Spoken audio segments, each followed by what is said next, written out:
All right, everyone, welcome to another game from the Unnamed Adventures Guild, playing 5th edition D&D, and the game title is Illumina and You, but it might as well just be called Notice Dangerous Games, Dangerous Rewards, because now we have this situation on our hands. So our characters, let's let our characters introduce themselves before we get into the story. Okay, my name is Lionel. I'm going to play Aracrorelicos, a high elf cleric wizard in the service of Mistra. He has acquired a new set of armor made of ankh shell and has his longbow, his longsword, and mace at hand. And I'm playing Caradoc, a Furbog druid. He has normal druid stuff. He's a Circle of the Moon, so of course he can change into CR1 creatures. Right now he's got his short bow out, but he's got a few other tricks up his sleeve. He also has a friendly direwolf that is assisting in this adventure. So let's catch everyone up. So started at the guild hall, the Unnamed Adventurers Guild, and they went to pick up their items at the Drunken Hammer. And when they met Belgar, they picked up their armor and they asked for any new notices that could be possible, particularly for creatures that stood out or are out of place. And they were warned about some strange giant snail, a fiery Etin, and a wyvern that has been set as an alert that is attacking a village outside of Andotirian. So they set off to deal with this wyvern, of course, probably getting rewards from Illumina as well as, well, whatever they can claim from the wyvern itself. As they arrived there, they found information of this wyvern, and as they were trying to identify where it could be roosting, the wyvern struck, and now they are attempting to defend the village. But as this wyvern circles around, Caradoc picks up that two kids are playing without knowing what's going on, and now they're off to probably rescue them from a harrowing fate. Or recover the bodies, whichever.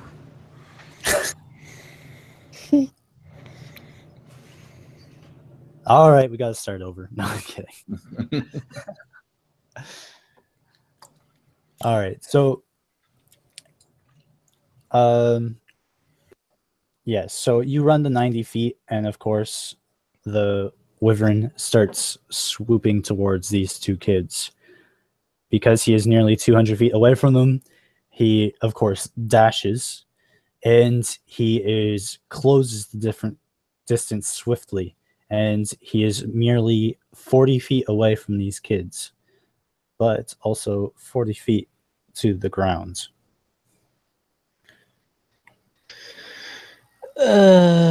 So how far is should we roll initiative or something?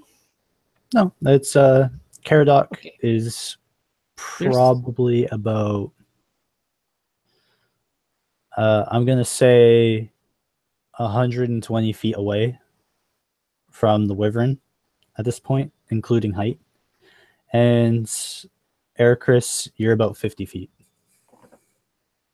Okay, so Aracris is going to cast on the creature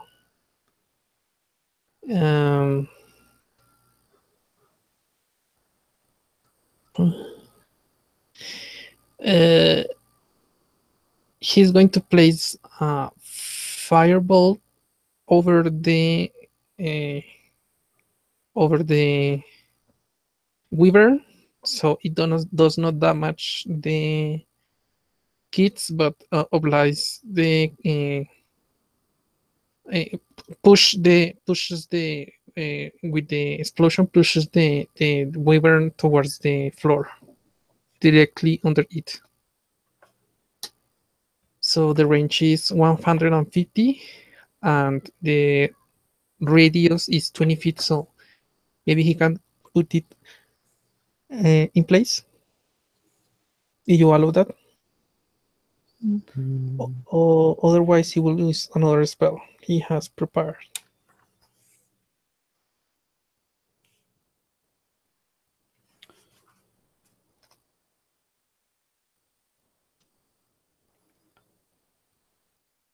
Okay.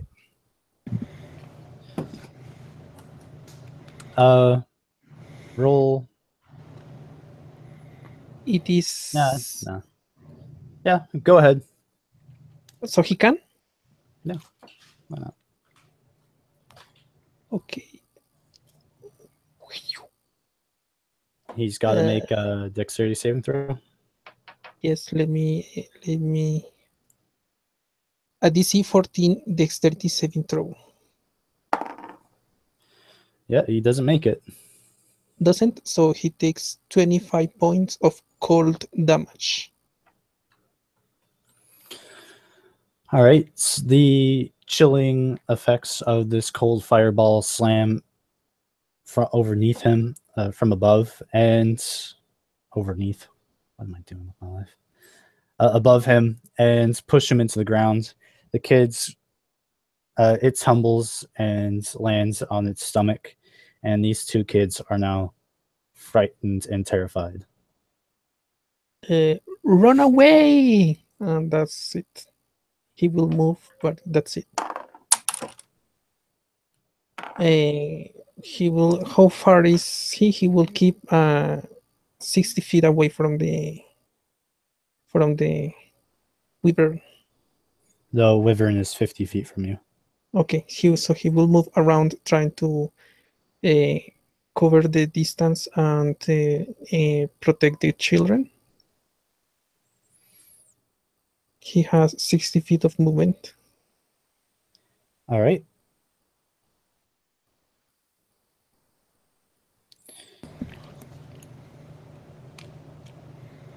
Caradoc, what do you want to do? This will be considered a surprise round. Okay.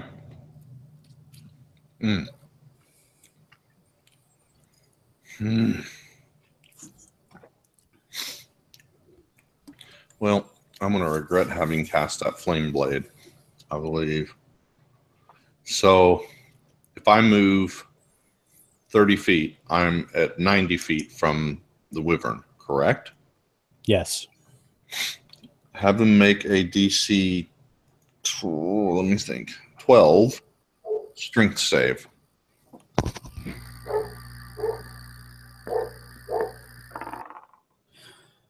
All right. What happens if he makes the save? Nothing. I mean, he just shakes the effects of the entangle off. Yeah, so these roots, even from a nice healthy farmstead, they crawl up, and he just swings his wings across the growing roots and smashes them to pieces. Okay. I yell to Turmeric. I'm going to get his name right eventually. Talmeric. Oh, sorry, say it one more time. Talmeric. Talmeric. Got it. Fast as you can. Take that wyvern down. All right, he obeys. He managed to get away from the villagers, and he dashes 120 feet from a nearby bush and easily makes it within range. But because he dashed, he can't attack. Roll initiatives. I'm going to lose my dire wolf. Yay. Oh. 4.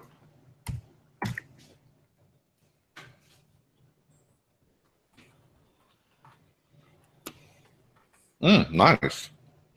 I think I have his character sheet.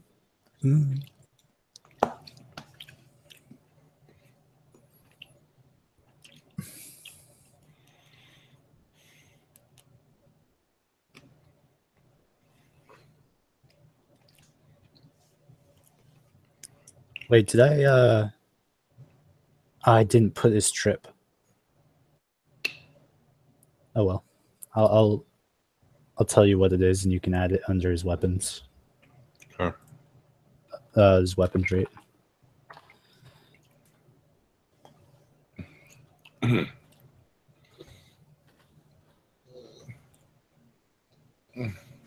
Basically, if you got his character sheet out, it should look like this. Add that to his weapon traits of bite. Okay.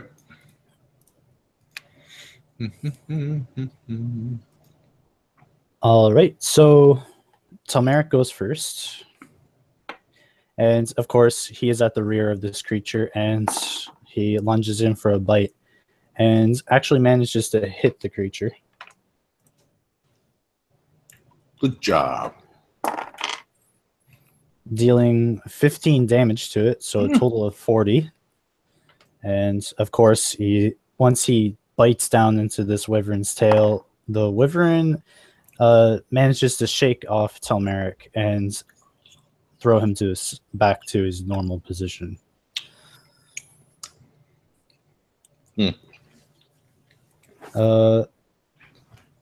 Telmeric then kind of out of his he doesn't really know what he wants to do with his movement, but he runs to the other sides of it. So if it turns to face anyone, it'll probably be him. The wyvern can't make an attack of opportunity against him. And with that, it is Ericus, your turn.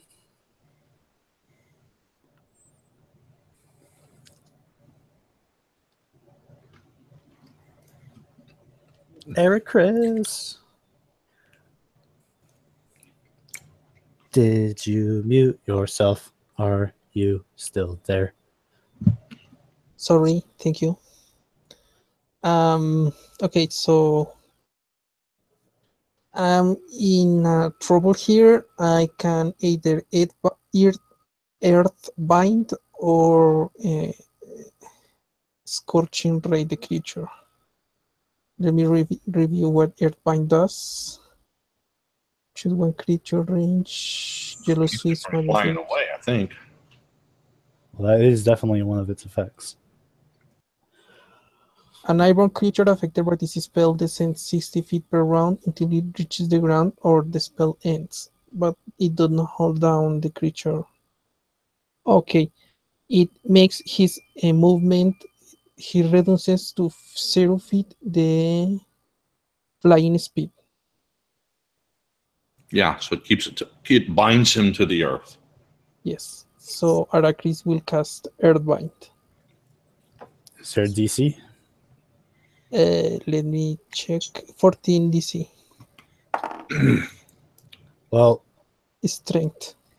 yeah, so he definitely makes it. The earth comes up to try to claim his feet and bind him to the ground, but he kicks his feet and claws. Well, he kicks his claws and his wings and shatters the stone. So yellow strips of magical energy loop around the creature. So it's like chains. He broke the yellow chains then. Yes. Okay. God damn, that's so lame. Arachis is, I'm guessing he's in front of the kids, so he's protecting them and asking them to run away.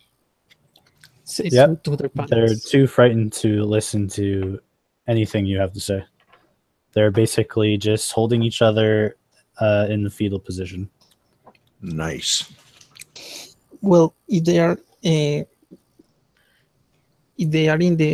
prone, they have advantage protection with disadvantage from the range attacks. So good. He will keep there. All right. With that, it's Rena's turn. Rena, what do you want to do?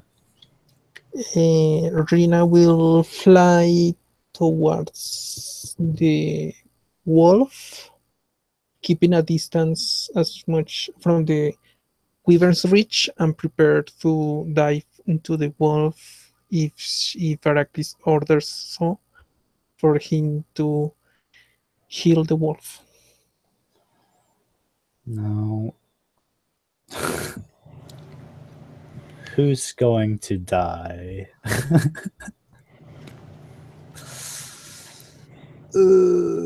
Let's.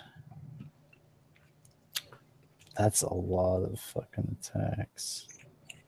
Mhm. Oh, it's only two. It's only two. Okay. So, yeah.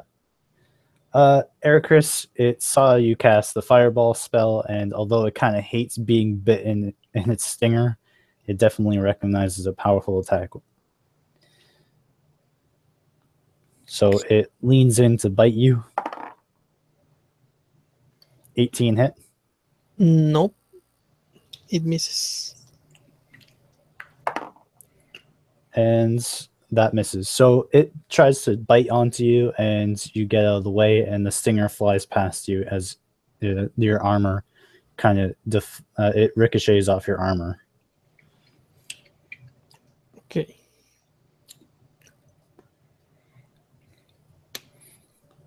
Caradoc, your turn.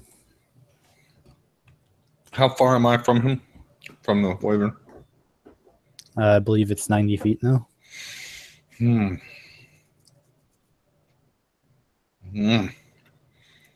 right. Well, my best bet is I'm going to cast Bark Skin. I'm going to bonus action into a bear, and I'm going to take my 40 or 50 feet of movement. Let me double check what my movement is. I think it's 40. I think you're right. There it is. Yeah, 40 feet of movement towards the creature. Okay, And so you're 50 feet away now. 2 spell slots. Yep. All right. Top of the round, Merrick. He's going to try to bite at its wing. And he does so. Nice. Well. He deals 12 damage to it.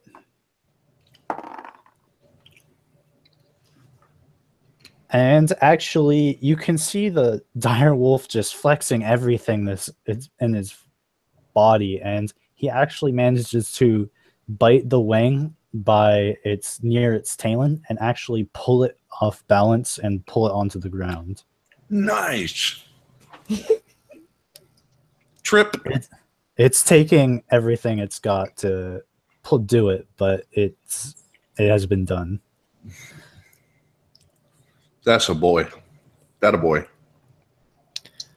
Okay, so it's Heracles' turn, right? Yes. So this thing is knocked prone. Is he in melee? Is the Weaver in melee? Yes. Knowing about the grapple, will he be able to move without creating an attack of opportunity? I'll call that a survival.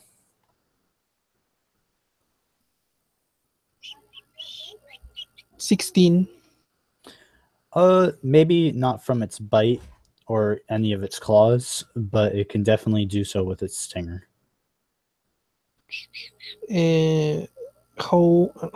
Why Heracles has only 10 of strength? Oh, let me see what he can cast.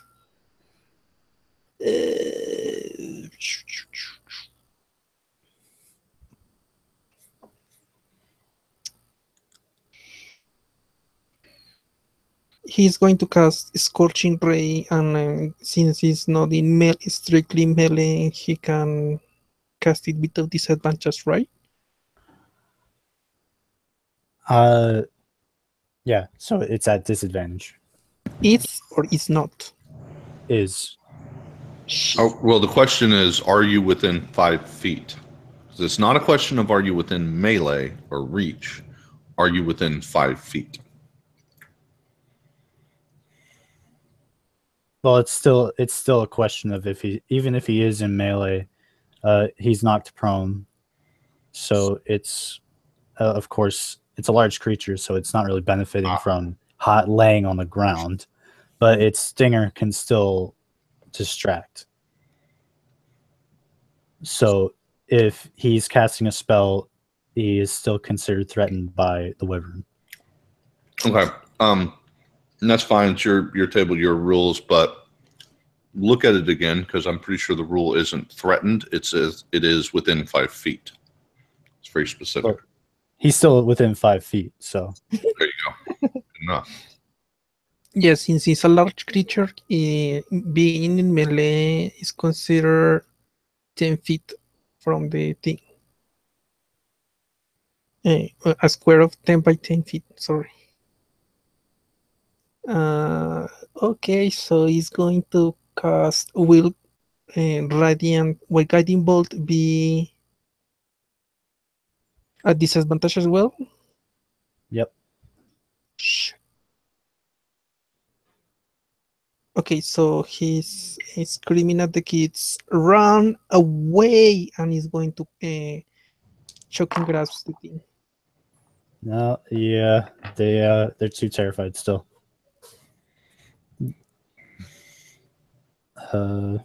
Roll attack against 11. uh Oh wait, is he prone? I got advantage. yeah, he's prone. That dire will put in work. 24 attack. Yeah, that hits. 11 points of damage. Yep, so electricity courses through it and it convulses slightly as the electricity courses through it, and it's seems to be getting tired. Sweet. All the bites and spells and magic have definitely been harming it. Rena. Still staying close in case she needs to dive and help someone. All right. Okay. So it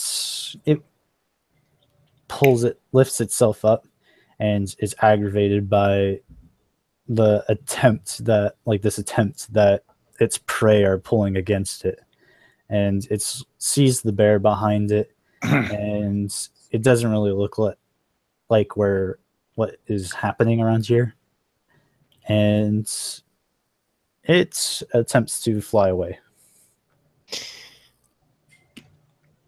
It's Eric Caradox turn.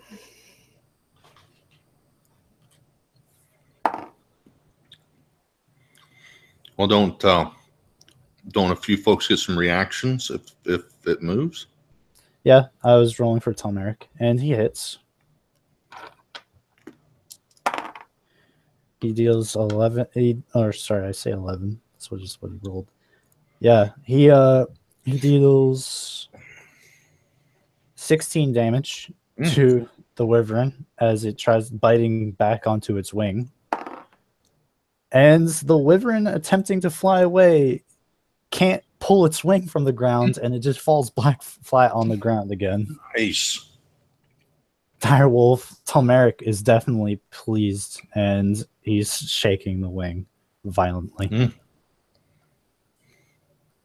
The wyvern is definitely showing signs of incredible exhaustion.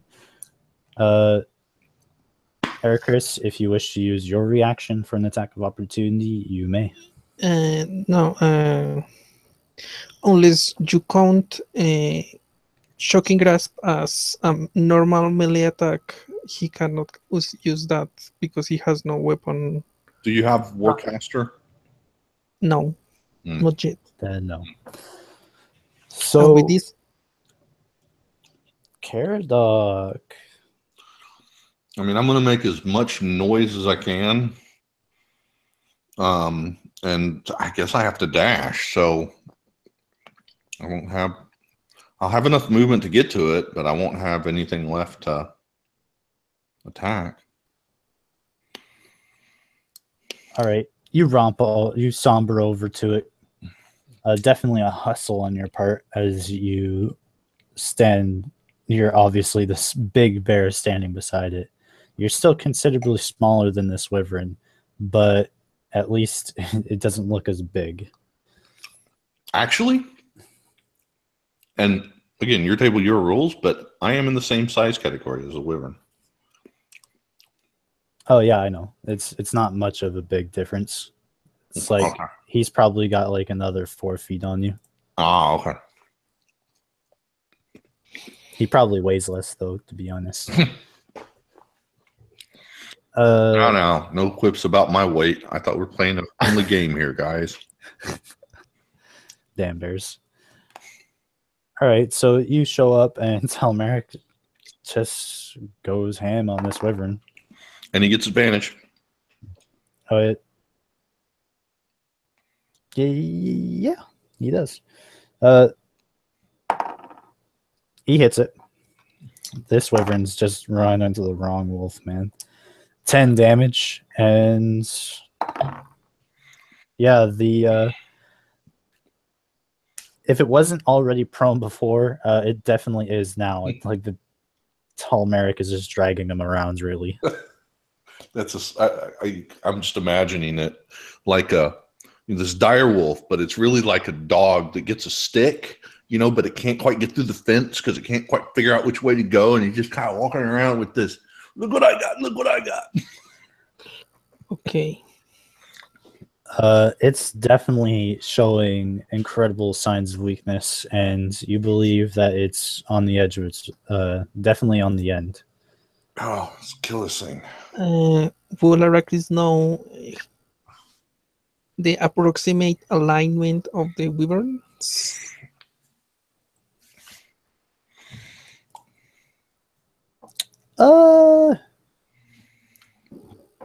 You don't With really the believe 20 they're smart enough for that kind of situation.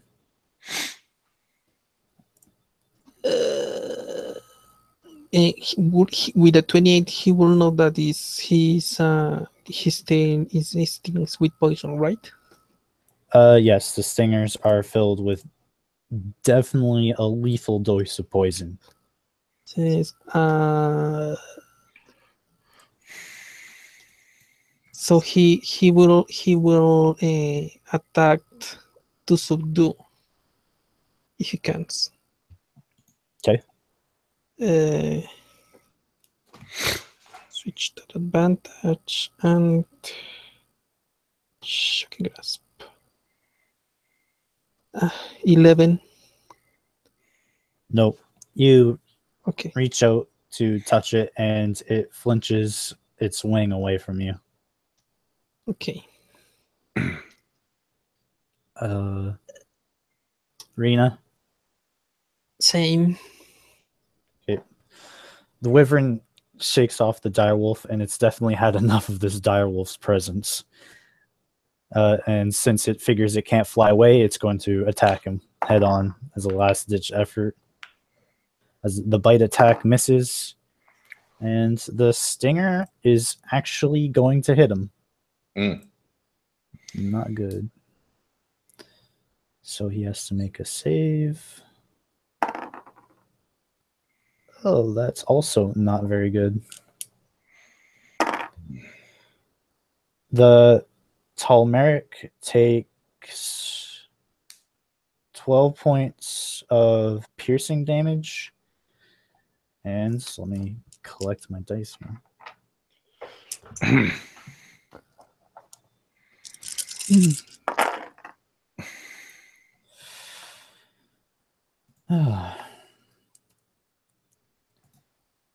10, 19, 23, 26 points of poison damage. So you just see the stinger. It kind of looks like it stings. It gets stuck in its leather, and you can hear Telmeric whimper as the stinger flicks off of him wildly, and you just see poison kind of just dripping off of it as it flings back behind him. And Telmeric is definitely not looking too great. Just one moment of contact with this stinger, and he looks like he's hasn't eaten in several days. His fur definitely changes a few colors. Mm. And with that, Caradoc. Multi-attack.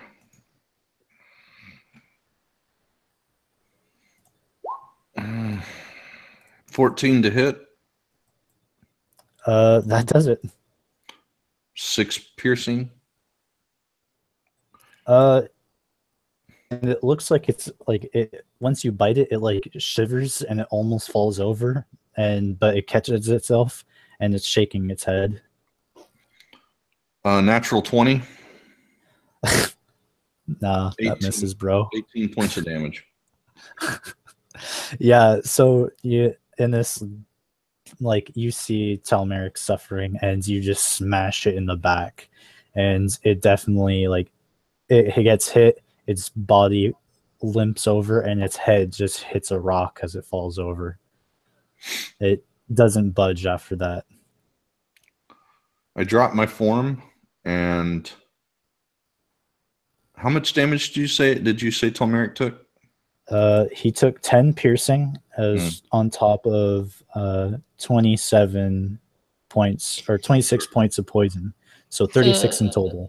Okay, so actually, I guess I guess I'll look to Arrakis and say, Arrakis, is there anything you can do? Sure. Arrakis, Rina's reaction is triggered. She touches, he lands on the wolf's back, and Arrakis, in his turn, will cast a third level spell, Cure Wounds. Yep, roll. Let me see. Telmeric is definitely out of it. He's definitely seen better days.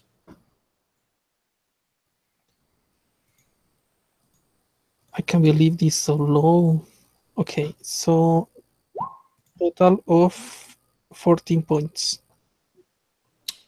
Okay. So it looks like the pierce wound has healed and some of the coloring is coming back, but if the coloring is what you're judging his wellness on, he's still got a long way to go. Which is 22. Yeah. So I'll cast 20 good berries and just start feeding them good berries. Do you have antitoxin? It's a little late for that. Okay, Yeah. so Arrakis is then, if the wyvern is not moving, harvesting the poison is left on its tail. Roll survival. Yeah, you put this, you create like you have Druidcraft, right? Me? Yeah. No. No. You just dig a hole and fill it with berries. Yeah. Actually, that reminds me, I'm short a cantrip. I'm owed one from my last level up. 25 with guidance. Yeah, you're finding it difficult. You found it difficult at first because your tools that you brought with you, they're not sufficient to deal with this wyvern, but Mistra, with her guidance, gives you a special tip that helps you kind of squeeze in the scales. If you had better tools and you knew this knowledge, it would definitely go a lot faster, but with the tools that you have now, it is definitely a taxing process. So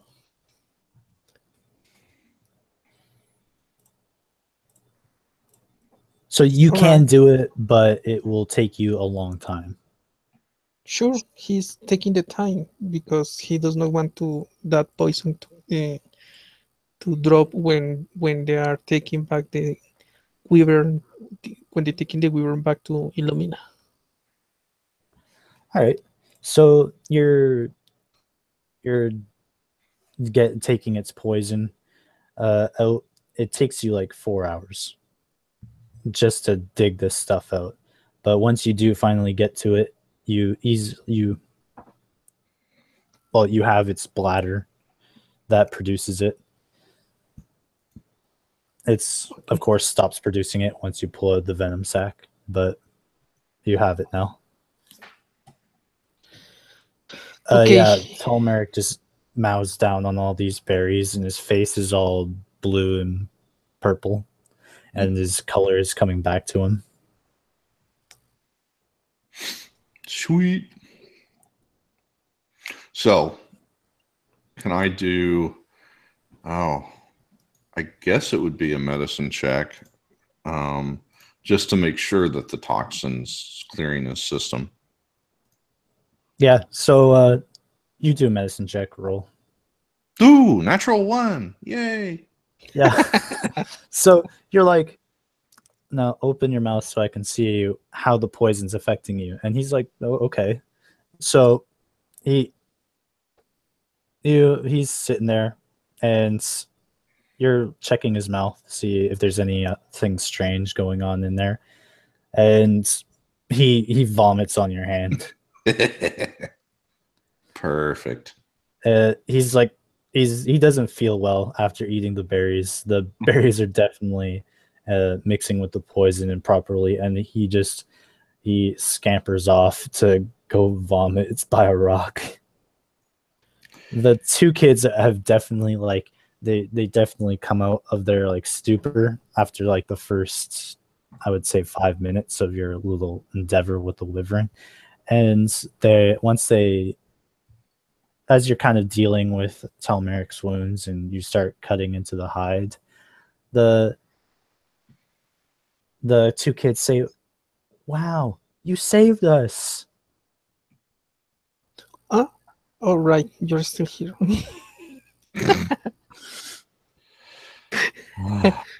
Okay, so kids, go back to your parents and bring back whoever is in charge of this area, please. And yes, it was our moral duty, and I was glad to help you out. Inspiring as always. But he has Caradoc, no do you chance. want anything to say to them? No, I'm gonna go check on Talmeric. All right. The two kids left with, well, instructions rather than anything inspirational, run off to go get their chieftain. What do you hope for Arachis with Arachis 10 charisma and no persuasion or performance skill? And mine's like I've got like a -2 modifier on my charisma. So You could have at least gave them your names.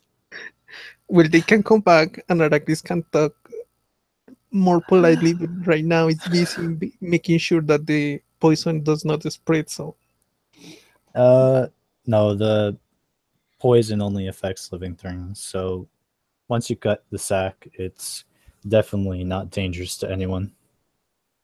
It only Okay. works through injection. A question: is this the third day, or it still counts as the second day of travel?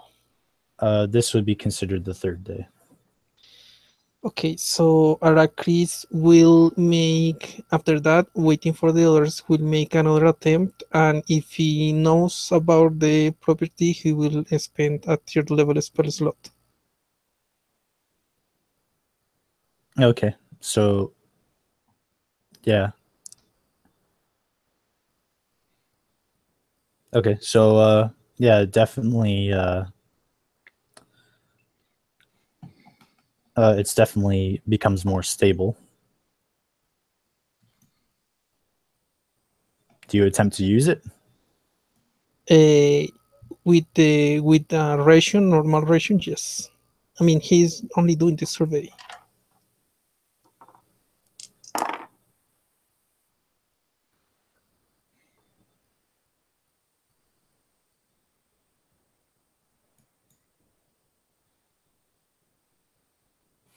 All right. It goes into the bag.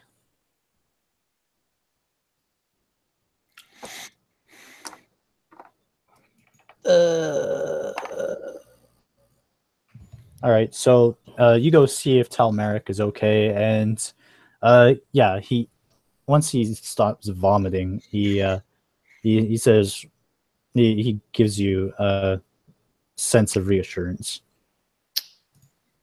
Cool. Of course, after that, he definitely wanders off and eats some grass.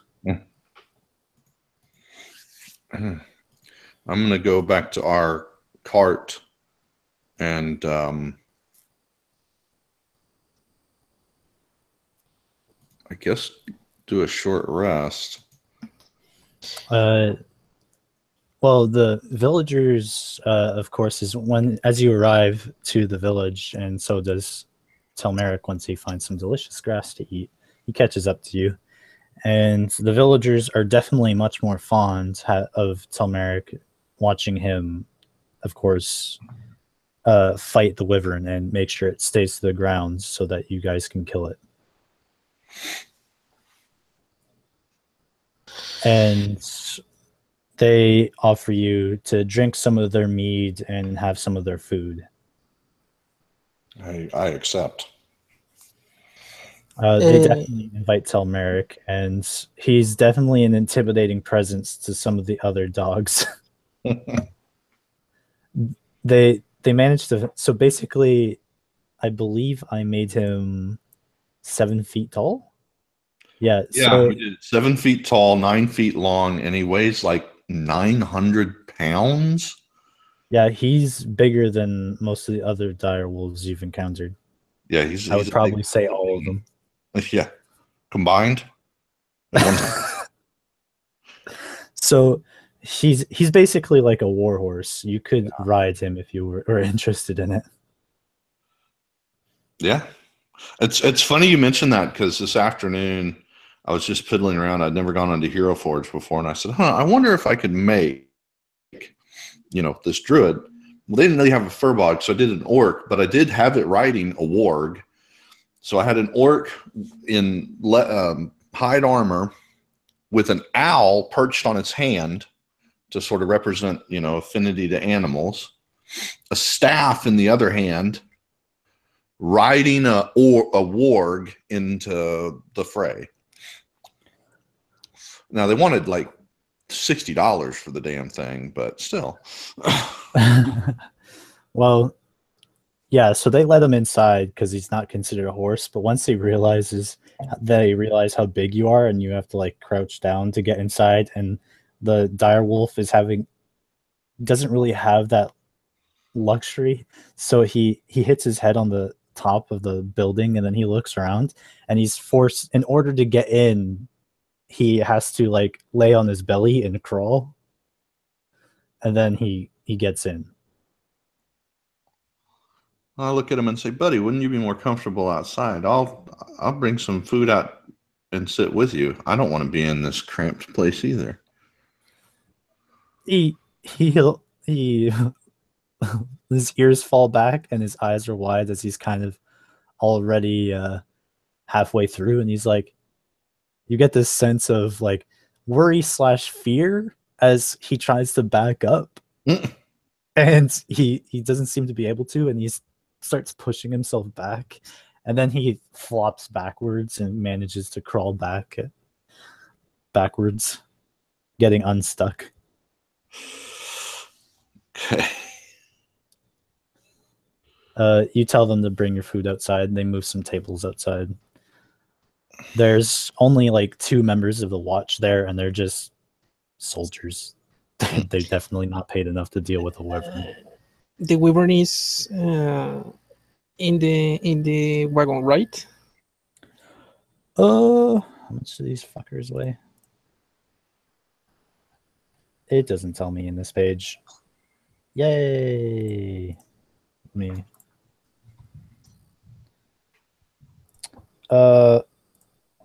Pause for a moment as I look up useless information. Holy cow. So if you're going by Forgotten Realms wiki, sucker weighs 2 tons. Yeah. Even if you had Darkforge, Telmeric, and even if you had all of them helping you, there's no way you'd put this thing in the wagon. And even if you could get it in the wagon, you're uncertain your wagon would be able to maintain that weight. Okay. So, Karadok, how can we bring this wyvern back to Illumina? We can't. We mark it and we tell our friends where it is, and we tell the blacksmith where it is, and they'll have to send out a better equipped group, you know, the Corps of Engineers, to get this thing out of the field, because it's going to be a project. A project? Yeah, I think so. Well, at least I could take out this thing out of it. You don't want Well, to I stuff mean- it. You don't want to stuff it in your bag of colding. No. Oh, that reminds me. About 18 seconds later, after putting the venom sac in there, it No. it spits it out. No, I did say that I will not. That I was using a normal ration, not the sack of venom. Oh, okay, yeah, it spits it out. Make a saving throw. Even with the spell slot. Yeah, it's just acting randomly as it does. It's not unstable. It's just spitting it out. Dex save 8. Yeah. The ration pops out and it hits your arm, and the ration is so cold that it burns you for 4 damage. Then it lands on the ground. Ouch! Ugh, this thing is. Whatever. Testing. Arrakis puts the ration, the frozen ration, inside his normal pack. All right. You after it warms up, you put it in your pack. So really you kind of have 2 choices to deal with this, and it's you can leave all the meat behind and take its scales, and of course it's venom sac, but all the meat and the bones you'll just have to leave behind. And the claws and the teeth. Well, the claws and the teeth you can pry off, but they don't have any. I mean, you can have them as a trophy, I guess. Okay, that's. You could behead it if you wanted a proper a trophy and taxidermy it. Yeah, I wanted a pet, but okay.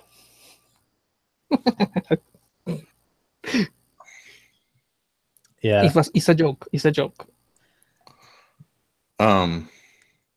So I guess what you'll do a survival check, and I can assist, so you get advantage. Are you not proficient in survival? I am. I'm just saying, how do we want to? Yeah. How do we want to scale this thing, and are we taking its head? And I'm guessing that we will not need that if we get help from the townspeople. But if you ask us to make a roll, then I will assist you. I prefer to assist you and give you guidance, because Arrakis is not proficient and only has +2 on survival. Gotcha. Okay. Well, so yeah, I mean, we'll skin it and get anything of value and whatnot. Yeah. If you ask the villagers to help you, they will they will be basically an automatic general success. So they'll behead it. They'll take all the scales off. They'll collect the leather and all the anything that you really want. But if Cool. you want them in pristine condition, but of course you'll have to do it yourself, Okay. which means you could also fail. Oh shit! I roll a 21 on survival. Well, all right, there you go. I thought I was rolling, but all right. Okay, so yeah, you managed I to will add perform. guidance if that helps. 25 total. Yeah, so you managed to. Yeah, again, you're getting ready to cut into this thing, and Mister tells you that there is another layer underneath the scales that is kind of like a thin leather. That if you can get underneath that, you can just basically peel off the scales without having to, of course, peel off every scale one by one. And it definitely saves you a lot of time, as it would definitely shave about 2 hours from clearing the thing. And it's definitely top-notch quality. Okay. You're really proud of yourself. Arachis spent the rest of the time like praising Mistra and in a way that is somewhat like for the mission that I do not remember the word. The people that spread the word used to do the word of Oh, Mistra so you're through preaching. the villagers. Yes. Oh, okay. Roll a persuasion. Really? You don't have to. Persuasion. Natural 20! Yeah, some people saw your spells and they were definitely awestruck by how you fashioned them. And once you start praising the wonderful nature of Mistra, some of them are definitely inspired, and they ask you how they too can serve Mistra, and you actually manage to convince them. I would say I'm going to say about 7 people that the service of Mistra is more important than the farming life, and that they plan to do pilgrimage to a pilgrimage and set up a temple for Mistra somewhere. Arachis tells them about the Shenit town that is midway between Illumina and I forgot the name of the current city. Andoterion? Oh yeah. The town of Sheni, that they might be looking for people. They might be working. He is visiting that town every now and then because he's been hired to offer counsel and help. And he can, if he can rest this day in there, he can perform the spell ceremony to convert them to Mistra's religion. Okay. So these 7 are basically dedicated to your cause, and they will reside in Shenit. And if you tell them that Mistra demands their service, they will basically come to your aid or do whatever you tell them to. Okay. That was a really good roll. The only exception to this is definitely obvious dangers. So if you tell them that they need to go fight an ogre, and you're not there, they will definitely reconsider that option. Oh no, of course not. He basically, if that helps to solve the situation out of character, Arakri would use that to fund for funding to create a church of Mistra, a temple for Mistra, I forgot the name, like like where we were discussing about the tower. Oh, yeah. A stronghold, like a kind of a stronghold. Well, they won't make you a stronghold, but they'll definitely make you like a church for now. Yeah, but I mean, working towards a temple for Mistra. All right. So as you're praising your hallelujahs to these 7, you're preaching to everyone, but these 7 have definitely are the ones that are interested. Talmeric and Caradoc, you're both sitting outside. You're just enjoying the simple life right now. They're cooking over a campfire and sharing food and mead. The food out here is not as well cooked, but because of how fresh they are, it's definitely has a outstanding quality to it that you just wouldn't get in the city. Simple but flavorful. I thank them for their hospitality, and so does my wolf. He's gnawing on a bone. Well, he was gnawing on a bone, but then he because he's significantly stronger than most direwolves and the dogs and the bones that they usually have, he just crunches it up and starts chewing it really hard, and he's eating it.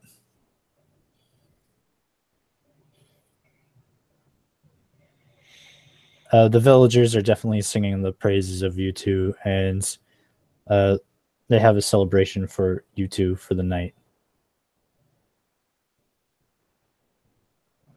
Sounds like a party. Yeah, I'll stay the night, and we can, I guess, head back to town and drop our stuff off, and then head off to the next thing. Although that I'm assuming could be another day, another adventure day. So, if you know what I mean. Do I want anything weird to happen? Yeah, I forgot to add that Arrakis is also collecting the wyvern's blood. Okay. Because he's imagining that it's worth something. It might be. Might be. It's really good in blood pudding. Yeah.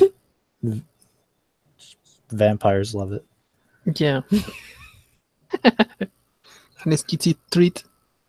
I tried blood pudding once. That stuff is so freaking. And if you, yes, he will pay the cost of the bottles needed to collect as much as possible to bring back to town. Sure. Well, I mean, that depends. How many can you carry? Yeah, in the wagon. Oh, okay. So it's definitely very tedious task. But you're doing it.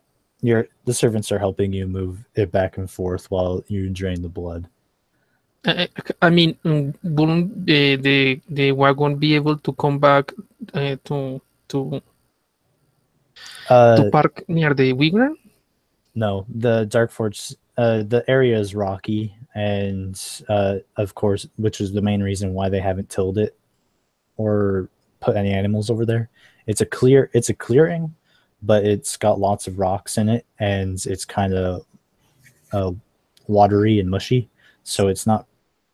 If they could get rid of the rocks, it would be prime farmland, but they don't have a means to do so. So it's going to remain there. Arrakis will note that thing down. But basically will be fill the bottles and then make trips back to the wagon to carry them after they're filled, and not just because if we fill then go back and fill again, it will the blood will be wasted. All right. Are you guys going to do any drinking throughout the night with the celebration, or? I mean, I'll have a little bit, but this isn't my drunken barbarian. He's temperate. He'll be polite, but that's about it. Same with Aracris. Okay, so yeah, so you guys temper yourselves for the night. Nothing of interest seems to happen. Of course, they're doing their best to entertain you, but you've heard better in the city. And yet I laugh loud and hard at every joke and clap eagerly at every child's song and etc., so on and so forth. Okay. As you're preparing to leave, the chieftain's wife So asks, we got a long rest. Yeah, you got a long rest. The chieftain wife, in the morning, the chieftain wife asks you what your names are, so we can properly honor you. Oh, what? Are you still saying that with all that we will not have said our names? Yeah, that is kind of odd.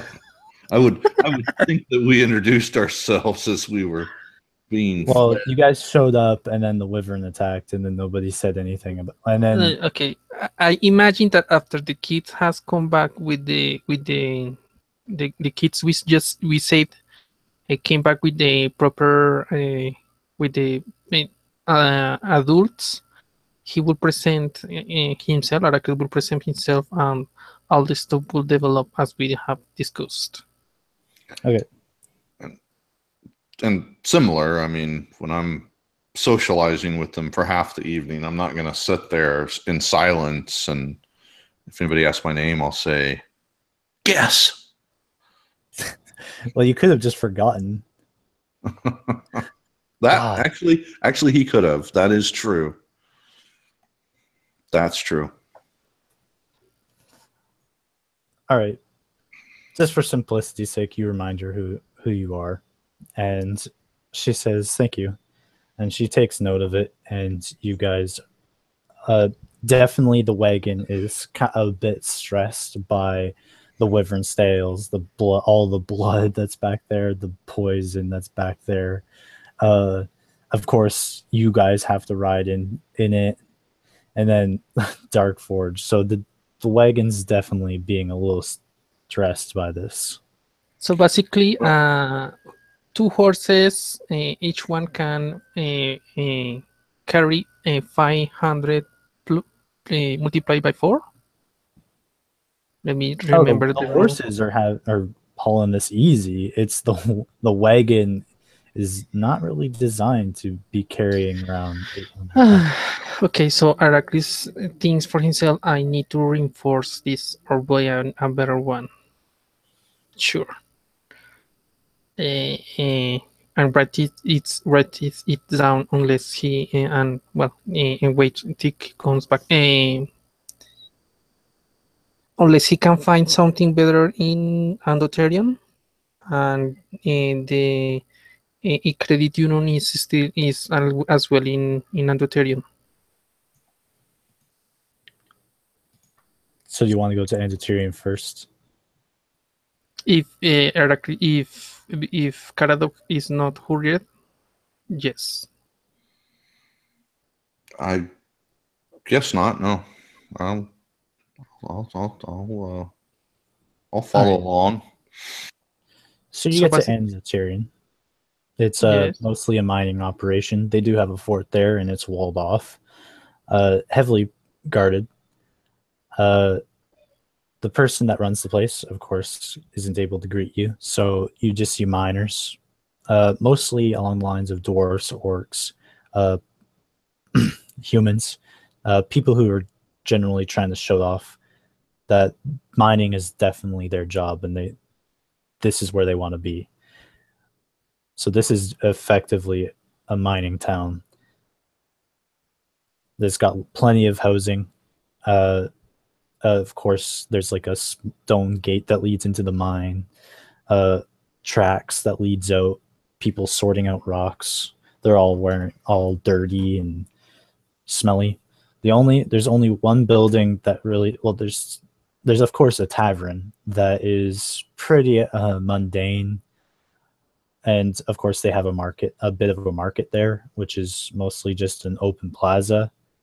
But there's only one place that really stands out, and that's the local bathhouse.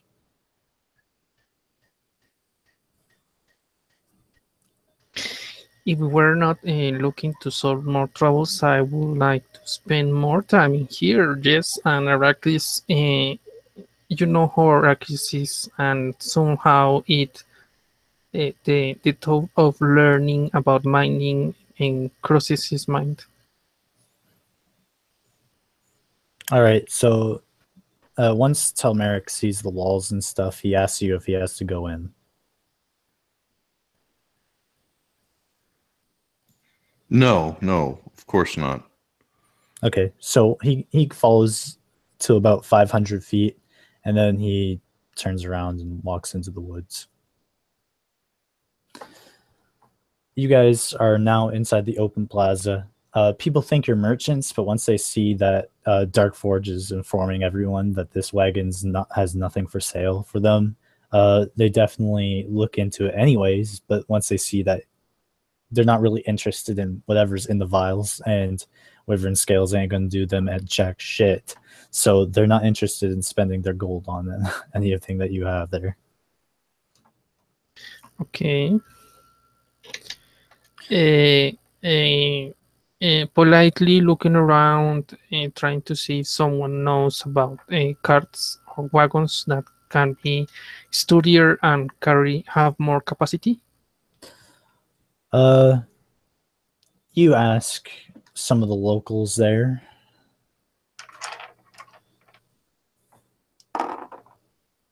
One of them says that they don't have anyone who builds wagons or works on them, but if you need them reinforced, we have a blacksmith who can put some makeshift stuff on it if you really need it. So, but he basically says that he knows that the blacksmiths can reinforce wagons. They can reinforce the man wagons, but there's nothing they can really do about the wheels, which is the main problem. Okay. So, well, basically, he thanks, looks around for a merchant that knows how to, and if not, he will just come back and walk alongside the wagon and trying to help lower the weight so it can go back to Illumina. The only way that you can guess to lower the weight effectively is to, well, get out and walk with the cargo. Yes, that's what I'm saying. But in hearing all this, I say, well, I mean, I can just turn into a horse. You can ride me. Sure, to less weight. Oh, actually, though, wait a minute. How many days away are we from Illumina? 3 days now. 3 days. Yeah, no, that won't work. We'll have to walk. Wait. Okay. So we have to walk. The only other alternative is to get another wagon or cart and fill that up.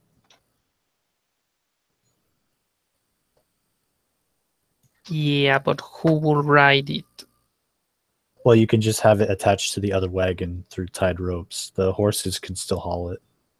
How much for a wagon? If they're not selling any here, but it's, I think, 30 No, that's that 35 golds for a cart. In the town, will they be selling? Will have any wagon for selling? No, that's just the merchants who have the wagons and a wagon. Yeah, so a wagon is 35 gold.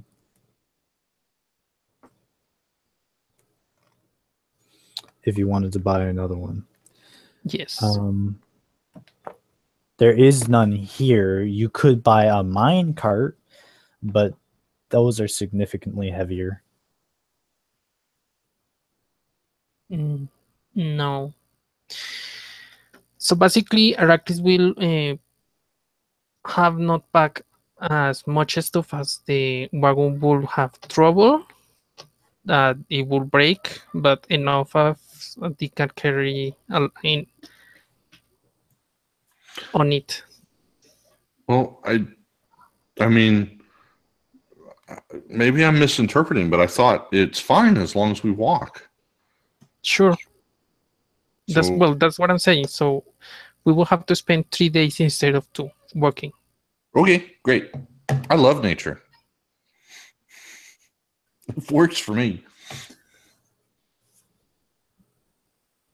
All right. So, of course, you guys start traveling. You guys, Yes. you guys, Arrakis will do so with tests in spending only one spell slot per day at their tier level.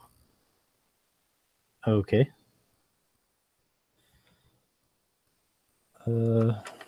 So on the first day of travel, it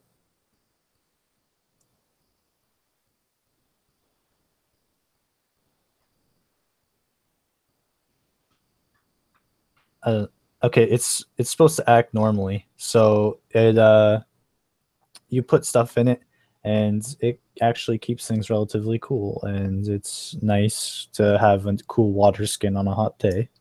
So it's been incredibly useful for that day. The second day, it actually does very well, and you don't really need to use a spell slot because it becomes more stable on its own.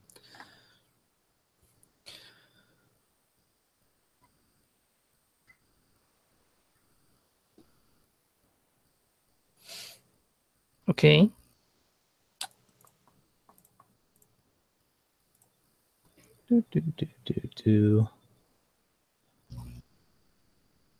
All right. So, yeah, you guys are traveling across down the road, of course. And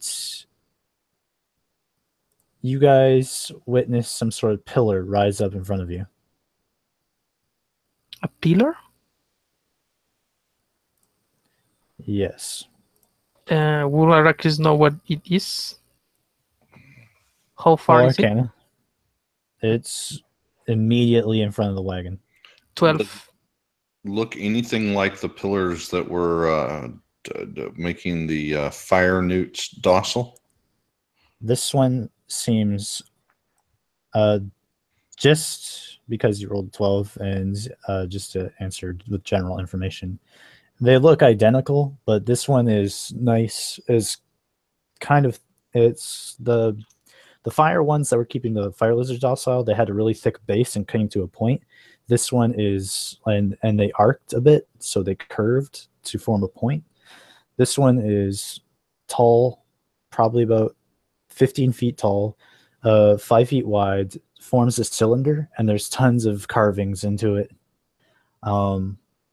and seems to be just basically an obelisk. Do the carvings appear to be some form of language? Do you know primordial? I don't think I do. Just Arrakis can ritual cast no. comprehend languages. All If right. he sees there is no threat, wait. where is this pillar? Is in the middle of the road. Yes. He will cast. If he sees, he will wait. Ask for the car to go back a bit to be safer, and he will cast it. If nothing comes up, he will cast ritual cast comprehend languages and read the runes without pronouncing them to see what they mean. Okay, so you cast detect magic first. Sure. All right, so you cast detect magic, and as you're doing so, it starts to light up before you finish the spell. To light up. Yep. Uh-oh. He takes off his shield, prepares him, and asks politely to Darkforge to make the give turn back the wagon and stay away. I don't know, 150 to 200 feet away from the thing. Yeah, he once it starts glowing, it starts emitting magical energy, and he's trying to calm down the horses, but to no avail. And as he actually they kick at him and break the the the bars that are supposed to keep them in place, and sending splinters at them, and they run away. Darkforge, of course, now on unstable territory, falls. Oh, let me roll his acrobatics. Yeah, he as soon as they kick, they smash some of the driver's seat apart, and he falls onto the ground. Oh boy.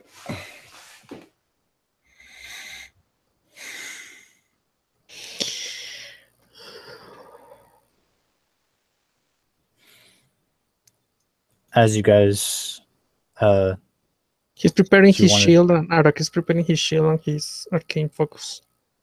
okay. You guys watch as this cold energy, the pillar shoots out what looks like a golem made of ice, and just projects it in front of you. And once the projection is complete, the ice golem stands before you, emitting a frozen presence.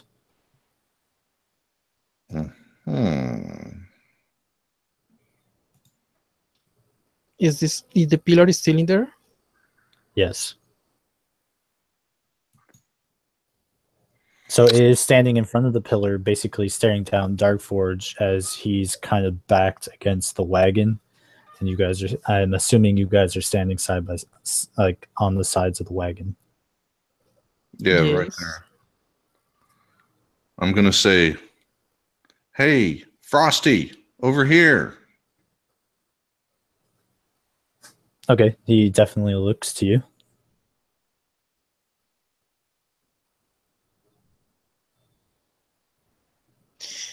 Can you answer us back, please? Politely, please. All right, both of you roll perceptions. Okay.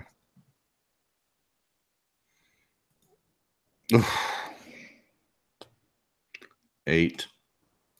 22.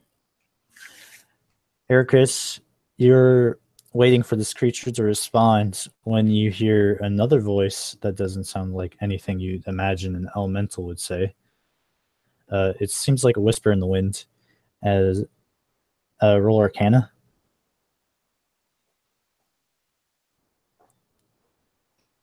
28.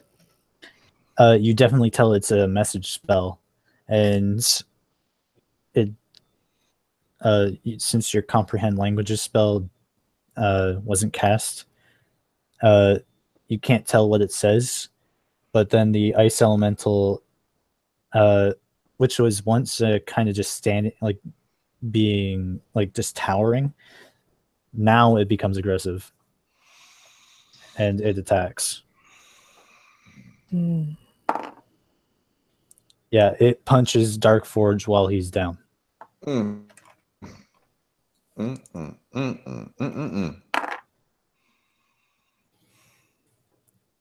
It deals 9 points of damage to him, bludgeoning, and deals 5 points of frost damage to him, or cold damage. Rakris cast a Scorching Ray arcade lever towards the golem in response to that. Well, now we roll initiative. That's its surprise round.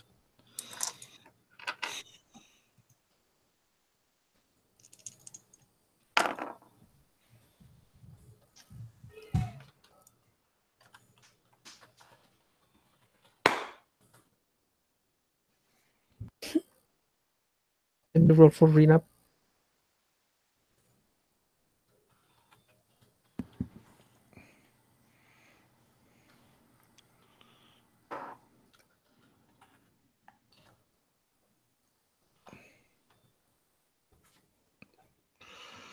Talmeric again. He moves fast, apparently. Looks like I'll be picking up the alert feed at some point in the future.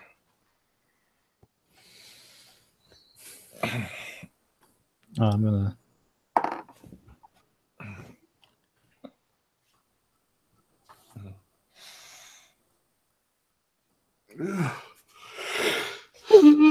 Another? Oh. But you're not going to let us. Oh, I see. I got it. All right. So you hear some snarl. It doesn't take any perception checks. You hear snarling in the woods.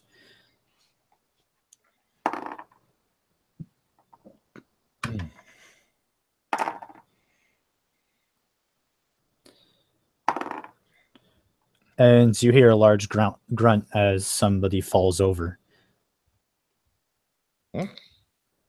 All you hear is, my arm!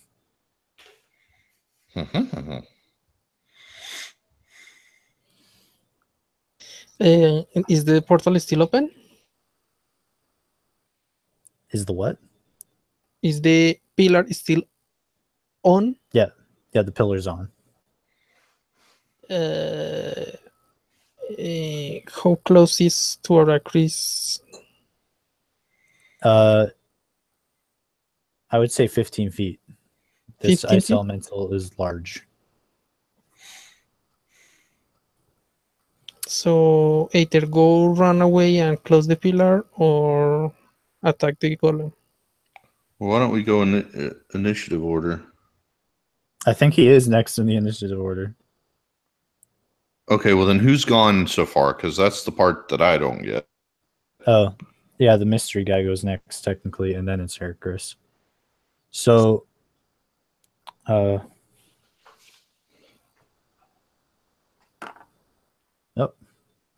So you hear a spell being cast.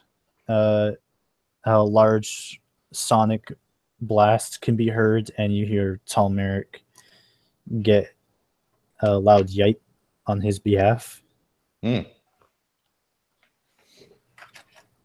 As he definitely wasn't expecting it. And you hear a loud crash as what sounds like Talmeric was thrown into a tree.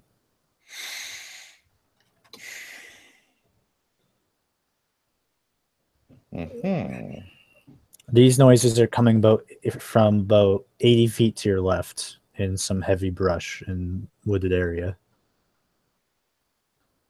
Okay. Now, Ericris, it is your effective turn. Or sorry, Rena can fly around.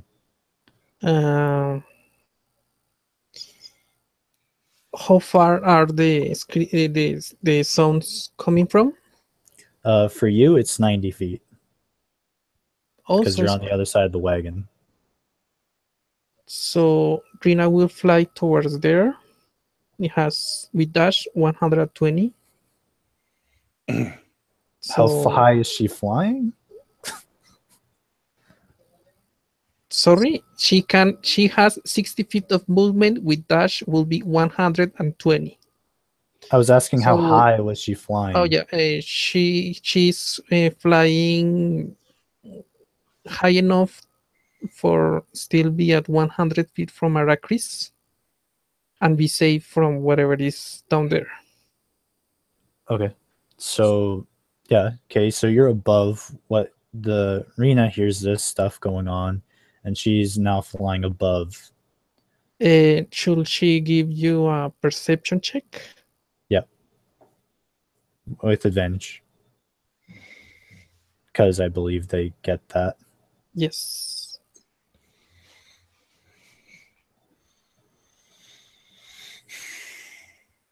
A 9. She sees, of course, this large dire wolf picking itself up from the ground as after being thrown into a tree. She can't see who has caused this, but there is quite a bit of blood in the area. Okay, so I'm guessing it's my turn or Arrakis' turn. Yeah. So now it's your official turn. Finally. Yes. Basically, he will run towards the pillar. His 30 feet of movement and cast to the golem. Oh wait, how close is the pillar To him? to Arrakis after his Uh, 30 feet of movement? You're well after you would have 15 feet of movement to spare, and you would be beside the pillar and him. So can he attempt? He will try to see if the pillar can be shut down, unless you say that it consumes its Arrakis turn. It would definitely consume your turn if you tried to shut it down. You recall it taking Shut a it lot. down? Yeah, if you want to turn it off, it will take the rest of your turn. You recall the last time you tried shutting this down at a comfortable pace, it definitely took a minute of your time. A minute? Yes, to Or shut a one of round? these. It took a minute for you to shut this down at a comfortable pace. If you're attempting to force it off, it will definitely take up the rest of your round. Okay, so he will do so if first before anything comes back. Oh wait, the last time the salamanders did not go away, right? That would be right. So he will shoot at he still use the turn to cast Scorching Ray at third level towards the ice golem. All right, they're at Electric disadvantage damage. Why? because you're in his melee range. No, how he will be at his range if he run towards The towards pillar? no, the golem run towards Dark Forge No, to he didn't attack have to him. move from his spot. He could attack him straight away. Okay, so then Arrakis will have not come closer to the pillar. Okay. So he will move towards where the suns went 30 feet, like surrounding the golem, and from the side he will shoot his 4 scorching rays. Oh wait, he can actually cast a fireball without hitting anyone. Yes, if you Right? throw it behind him, yeah. Okay. So he will do so. This will be electric damage. All right, he fails to save. Fireball. It does 8d6. 28 points of damage. Yep, the ice elemental is definitely staggered and severely damaged from this electric attack. Although nothing visible, anyone who can sense magical energies can tell it's been destabilized a bit. And that's it, Aracris' turn. Caradoc.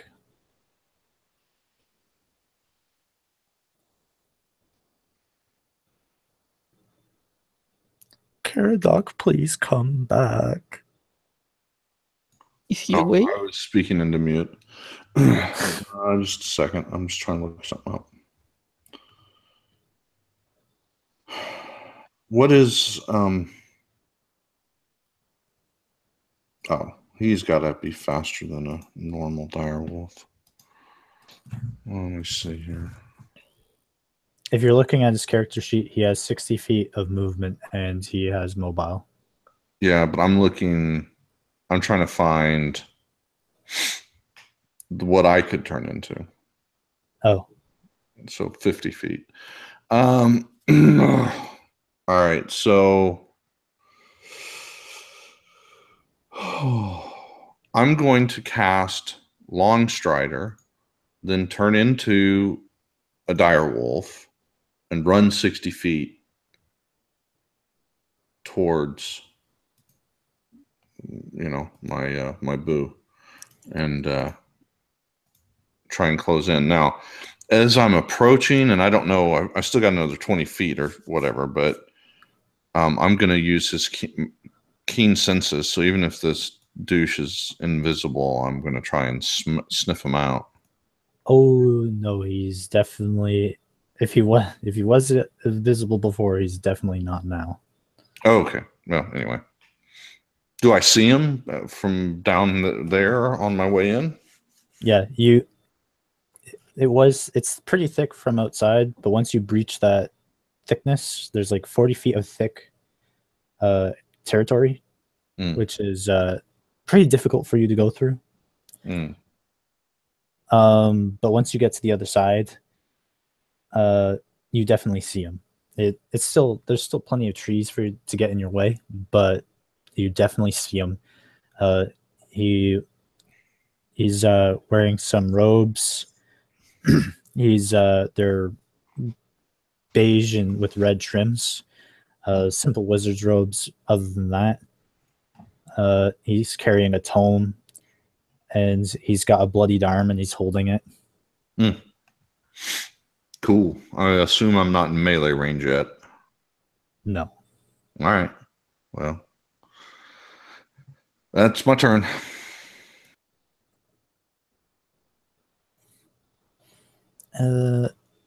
Darkforge sees you two run away, and he's kind of beholden to this big creature. And he says, well, this is not good. And he stands up, pulls out his shield, and takes a dodge action. He does not want to get hit by it again.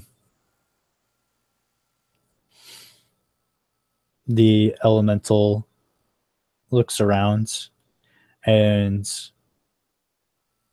sees you two dart away, and of course it's following its simple instructions and looks back to Darkforge. Both attacks miss. The first swing gets blocked by his shield, and the second swing misses completely. And that brings us back to the top. Telmeric rises up to his feet, and of course, that's just for flavor. And he dashes over to this mage and attacks him. Being pretty feeble, that would hit. Yeah, so this mage takes 15 damage. Nope. And so the mage is like, no, get away from me. And he raises his only good arm, and of course, there's a foolish decision as Telmeric sticks his teeth into his arm and throws him back onto the ground.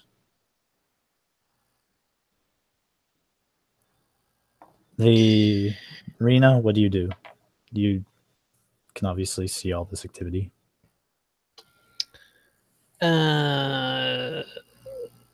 Okay, since she sees that she see now the with the mage?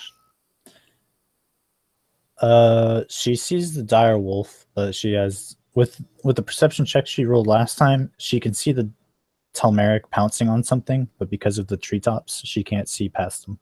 Okay, so she will go back and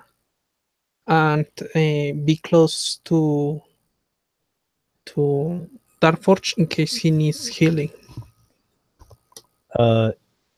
Yeah, he looks, just from the one punch, he's looking pretty battered, and he, of course, is being harried by this big beast. Okay. I'm guessing it's my turn now. Yes. Is the elemental still in its position? Yep, it hasn't moved. So what is he attacking with? Just it's too big. Basically, I would say 2 feet, 2 by 2 foot kind of jagged ice block. It's like basically it's just a golem that is made of ice blocks, and it swings its two. You would presume the elemental would be using them like fists and attempting to bludgeon him. You will say this is the third day in the morning, right? Or it's probably the afternoon. Okay. So he will attempt another fireball on the thing, or again placing it so it does not damage anything else. Using electricity? Yes. All right.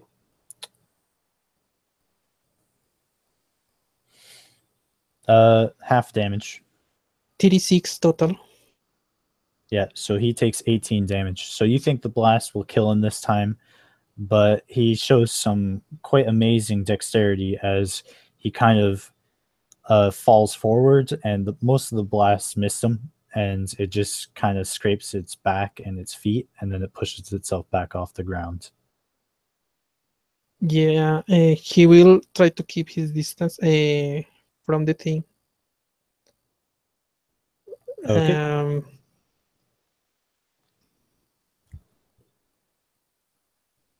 And that's his turn. He will not move unless the thing moves comes to him. So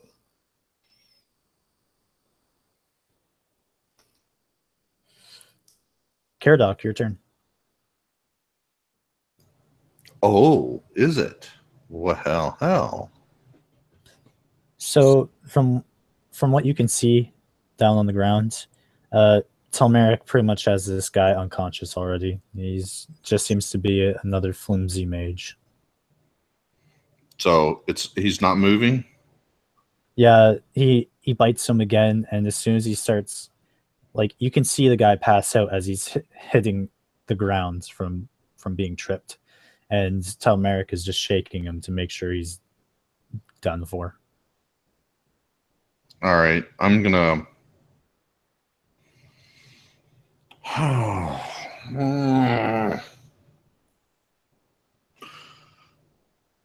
gonna drop form. I'm gonna yell at Telmeric, "Follow me." I'm gonna cast Bark Skin, and hold on, I can't remember if dropping form is an action or a free action. you can even say that to him in your normal form, right? No, I can't. Not speak as an animal. But you okay? Forget it. Because I heard that Alex said that you could communicate normally if you were in this transforming the same form as. Okay, Alex, it's your call. If that's what you're saying. I would assume that and that's actually just a general philosophy. I imagine that animals of the same breed and type can speak to each other, even if it's just through low growls. Okay.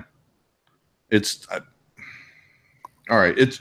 I'll take that as the homebrew rule. I still want to drop my form though, because I can't cast bark skin without doing so. So the only thing I'm trying to figure out is, does dropping my form require? Wait, you did cast a spell before you transform into a wolf? No, I cast Longstrider. Oh, okay, sorry. So all I'm trying to figure out is, do I have what do I have left after doing that? Just give me a sec.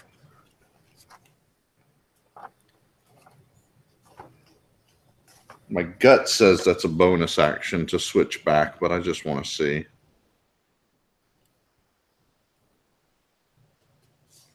Yeah, it uses your bonus action on your turn.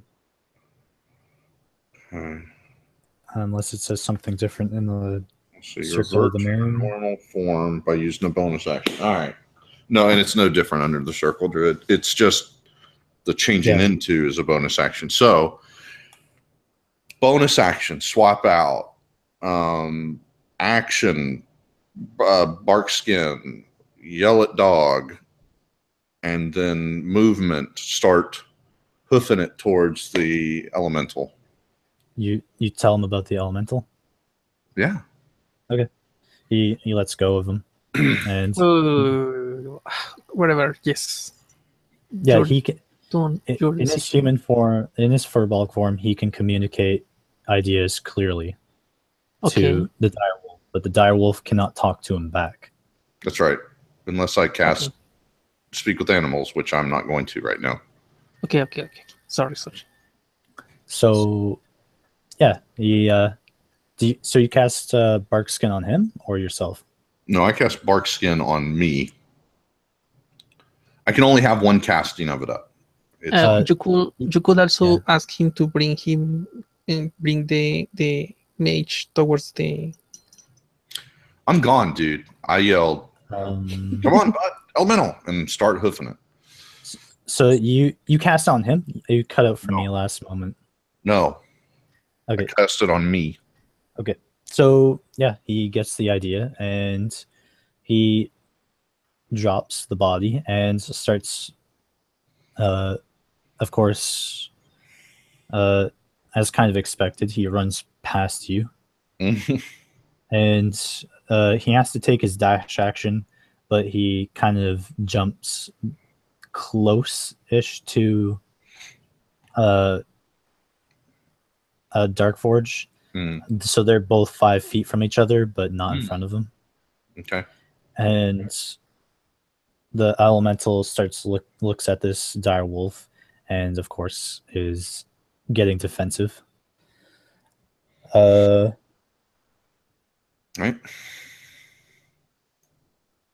Cool. Wait, I don't see why Telmeric's getting a freaking turn right now. So yeah, you move, and then it's Darkforge who pulls out his battle axe and swings. But that's what he will do eventually. Gotcha. Yeah, makes sense. Oh, Darkforge. Why can't you roll these things on when I'm playing you? So, yeah. You guys are planning to run over, and Darkforge lands a finishing blow, dealing 19 damage to the elemental and shattering it to pieces.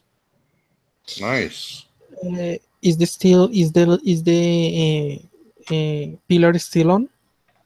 Yes, it's still on. So I will ask.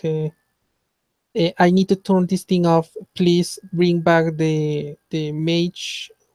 Bring back the thing you were fighting along with his stuff. So we do not get any more Yeah. trouble. All right. Assuming we're out of combat, I see the thing go down, and that's what I do. I turn around, and go back, pick up the mage and any of his belongings that are there next to him, and carry him back to the. Is the okay? Arrakis, is this? But hold on, dude. But can I tell if he is bleeding out or is he stable? Technically, he's bleeding out. He's making saving throws. Let me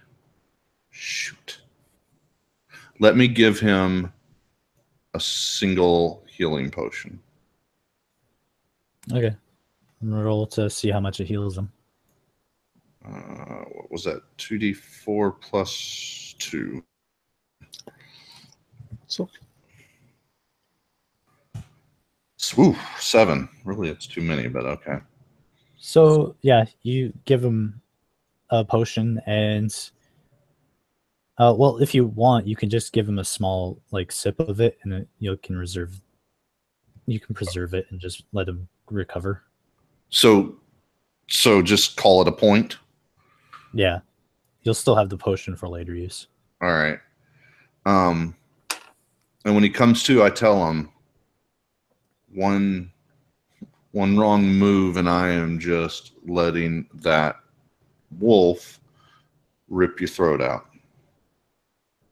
He looks to him and he says, "Don't worry about that. I've learned my lesson. He's one bad direwolf." Okay. And I'm gonna. He's of course still severely chewed up. But yeah, I'm gonna walk back to the cart, and if we've got any rope on us, I'm gonna tie his hands so that he cannot perform somatic actions. Yeah, so he of course objects because basically his arms are mush and you're tying them up. So he is just basically screaming in pain through the whole process. And you can tell that Tulmark is just getting annoyed with his screaming and wishes to put him out of his misery. All right. So I'll yield the floor back to Lanil and go from there. Arrakis. Okay. Arrakis looks through his notes. Does the pillar have the same rooms that before? No, the others? This pillar is completely different. Okay. Same concept, but different symbols, different writings. So he writes down the symbols, and when he's finished, he will attempt, based on his knowledge, to put it down. Yeah, you make an Arcana check. To not to destroy it, first to turn it off. Yeah, to make an Arcana check. 20 with guidance.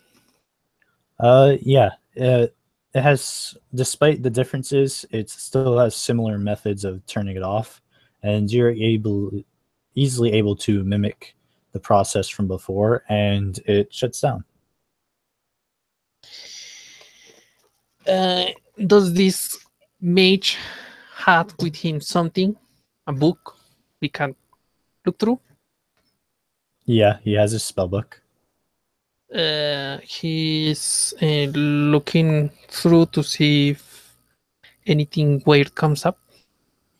You're searching through it, and it looks like there's some symbols in the back end of the spell book that hints that he had a scroll like spell back in there, but now that he's used it, it doesn't. The writing has vanished. Okay. I'm guessing this still needs a tier level. Wait. this will know only know Karadok. So basically, I'm guessing he will have tell the process of the ritual in the last time. But he will ask, Alexis will ask, is one spell slot per pillar, right? Yeah. So he will attempt to destroy it with only a first level spell slot. Yep. It's a 10-minute ritual, but once you complete it, it crumbles into simple stone. Okay. Uh, we need to go back and we need to look for the horses and we need to interrogate this guy. What would you want to do first? Why don't you do the interrogation and I'll go find the animals. Okay. Good for me. I will cast Cure Wounds on Dark Forge. Okay. Well, I'm going to do it. Okay, wait. Will he have his elixirs? Paracris? I was a. Do you only have 3 spell slots? No, Arcane Recovery. Now I have 3 spell slots of recovery. What Aracris usually does is use tools from Arcane Recovery to have free spells slot while casting. Because sometimes he does not have time to use the Arcana Recovery in between battles, so he just use it in the morning. But since we have been traveled, I don't know if that will have changed. Sure. And you have them. Okay, so he will instead give one to Dark Forge for him to heal himself. Okay. Yeah, he takes the drink. How much does he heal? 5 points. Yep. So, yeah, you see his wounds slowly recover, and he's still got some frost on him, but it's not. Oh, it's pretty normal. Okay. He begins to ask. Dark Force, could you please come here and look imposing to this guy? I need to be sure he's telling the truth. He says, very well. And you guys both enter the wagon where he's basically been put into. I thought we would put him outside the wagon at one side. Yeah, you can. It wasn't really specified, so wherever Caradoc wants to outside put it. because we have cargo in the wagon. So, who are you? What were you doing?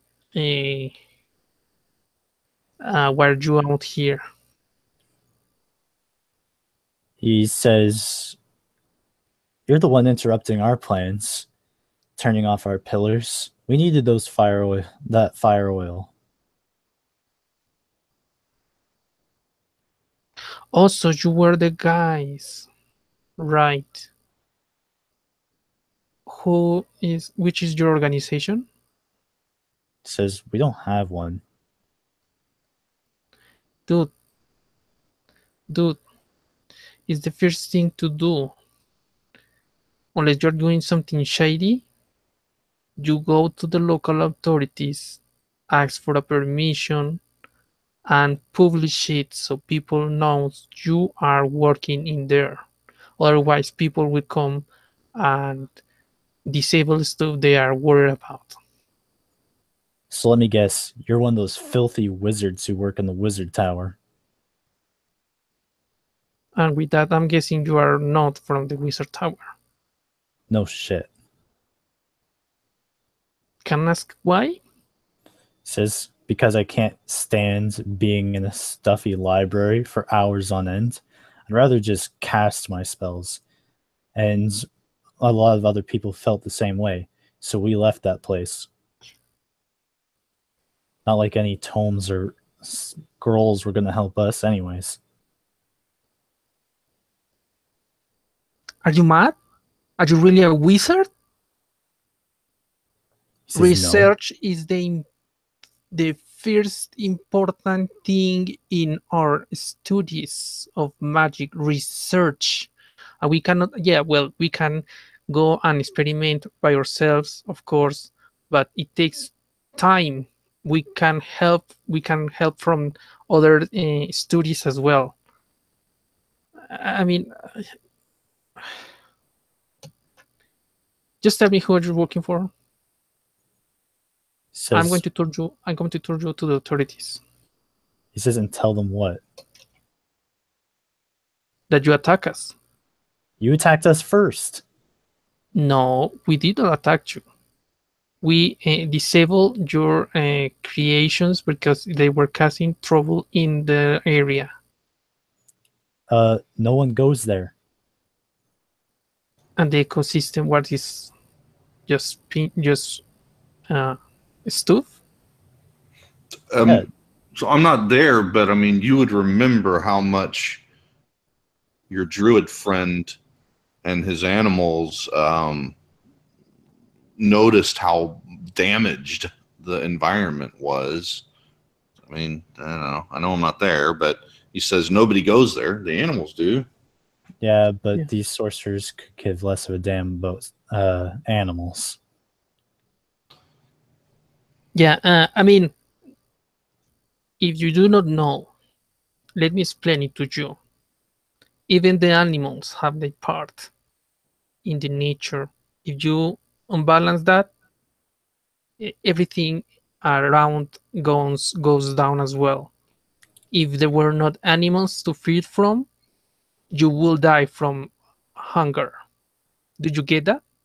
He says, what do you think they were there for, idiot? We go there every day to collect our dead fish. There is a better way to fish. He says, oh yeah. Why don't you go ahead and tell me?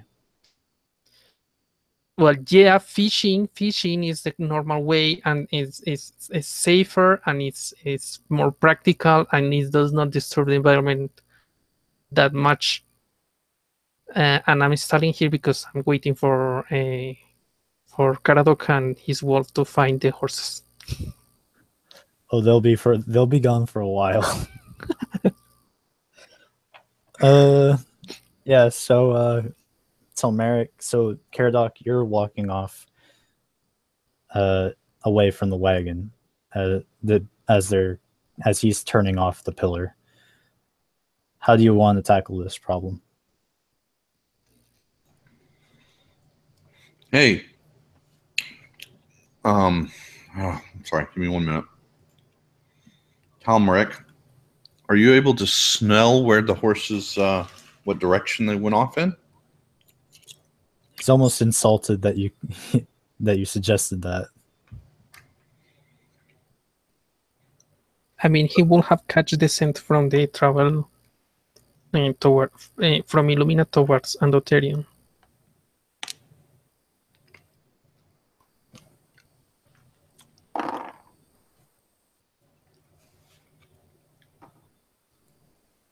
Yeah, so again, he's almost as insulted that you would suggest that he couldn't.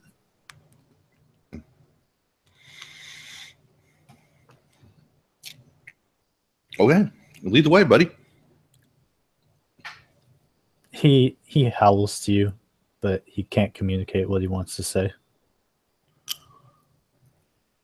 Fine, I'll burn my last wad shape. Well, I'll do this thing first and see if you can pick up on it. He nudges you in one direction and then he looks to another direction. Well, buddy, I think we better go together. I don't think the horses will react well to a dire wolf stalking up on them. So let's just pick a direction and go, and then hopefully we can still catch up to the other one too. Okay. He nods and he starts leading you towards the one. Uh,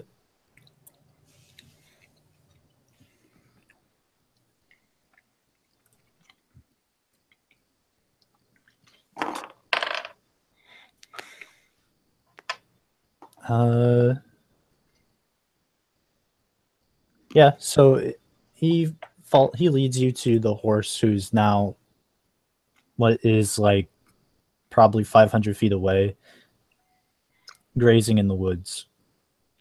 Okay. I walk up on him, saying soothing, calming things, and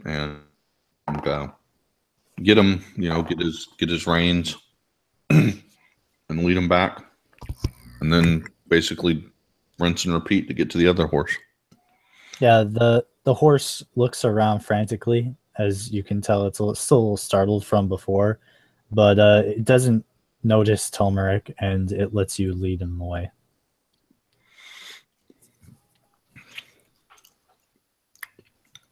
Okay. You get Same to with the the one. other? No, they didn't split up, so they only have the one. Okay. So Aracris, after Aracris still question the man and trying to insight check him and basically getting information from him on who's working for, how much time have been they doing so, and stuff like that. And if their intentions are just for trading or they are intending something else.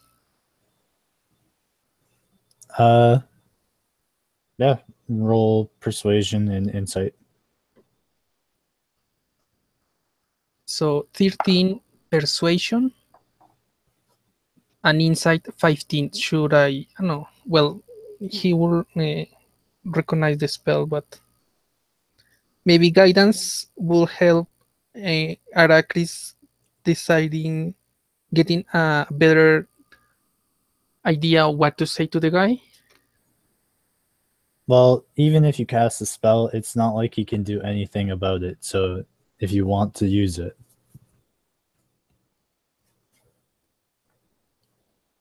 So 2 for a total of 15 in persuasion and 16 total for insight. Yeah, he's listening to you and he says, "Look, man, we're just a group of sorcerers who went into the woods because we wanted to practice our magic because we're kind of frowned upon in the city. So we left, and you kind of broke apart our one source of food." And he's telling the truth? He doesn't seem to be lying. Okay. So yes. Okay, look. That's, as I've told you, that's not how such things are solved. You make your group known so they are not hunted down. Known and ask permission for the local authorities. And I myself think to get to rice pillars to get a fish is kind of going over. I mean, there are other ways even with magic to catch fish. Oh yeah, coming from the guy with the magic purse. This one is for research, and it's from the wizard tower, and it can Yeah, help people. right. Yeah, I mean, this one is not killing anything. That is not destroying the environment. What is wrong with you, man? Just two different things. He says it wasn't harming anything. It was just killing some fish. And one of us was casting spells in it to refresh the water supply anyways. I'm just going to go back, take you to the Illumina authorities, and the things should be handled from there.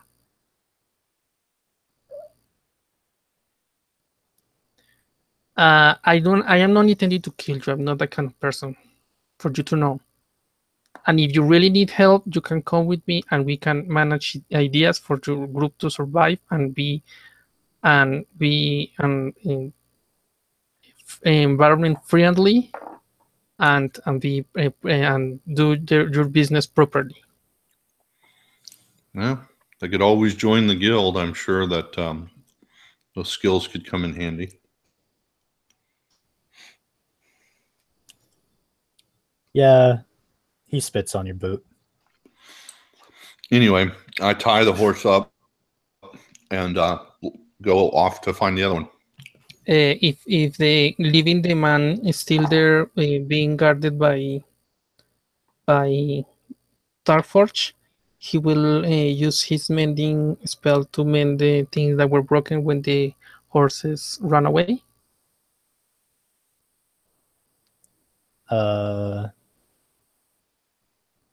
Yeah, I don't think mending can repair broken, like shattered material. I think it's just for cuts and small damage. Okay. I think. Let me take a peek. It has a percentage. Yeah, it repairs a single break or tear in an object you touch, such as a broken chain link, 2 halves of a broken key, or a torn cloak, or a leaky wineskin, as long as the break or tear is no longer than a foot in any dimension. So it's a long process, but you can do it. It will take you probably about an hour. Well, if Arrakis does not do it, we will have trouble carrying this stuff back to Illumina. So yeah, so you're repairing it, minding your own business. Yeah. So Caradoc, Telmeric has already found the trail of the other one, and he's definitely much more confident in leading you in where you need to be. Okay.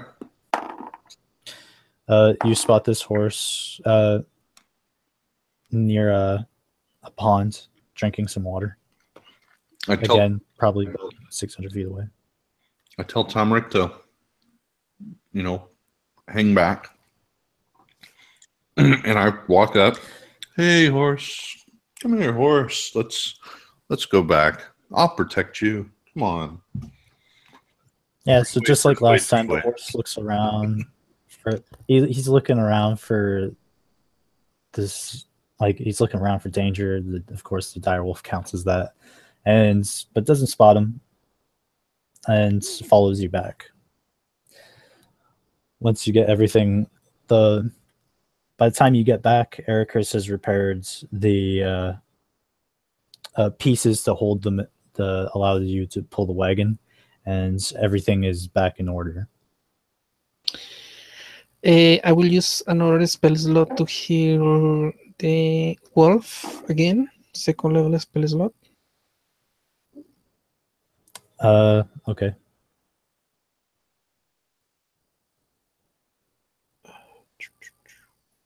So the sorcerer, while you're repairing and getting all this stuff done, the sorcerer is trying to talk to Darkforge, and he's saying, "Oh, come on, man, you gotta let me go. If they take me back there, they'll kill me." And Darkforge says, today's master has already made his decision. He says, "Come on, they'll really do it, I swear." And Darkforge just slaps them unconscious. Okay. Will Arrakis speak when he said master? Caradoc says, "Thank you."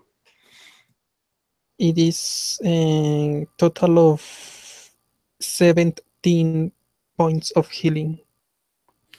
Yeah. That definitely heals over the sonic damage that he took earlier. Okay.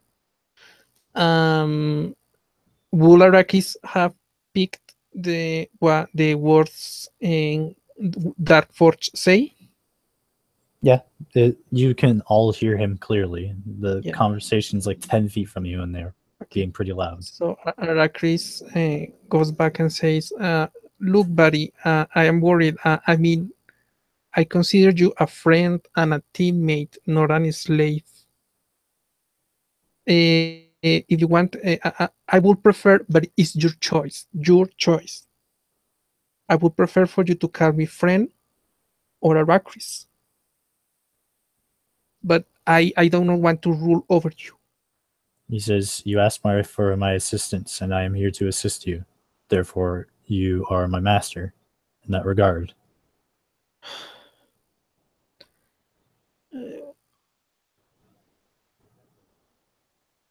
How about mentor?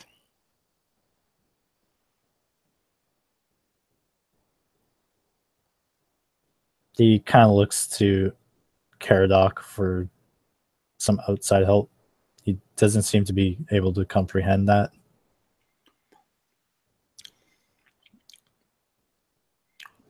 Oh, what is the? There's a Unix. There's a Unix command where it's basically set one word to mean another word. That's basically what this is. He says, Mentor has no meaning, so it's just like, okay, mentor means master. Yes, mentor. yeah, it's basically, that is technically what you're suggesting, though. So he says, he kind of, if he could look confused, he would look confused right now. But he can't, so he just looks.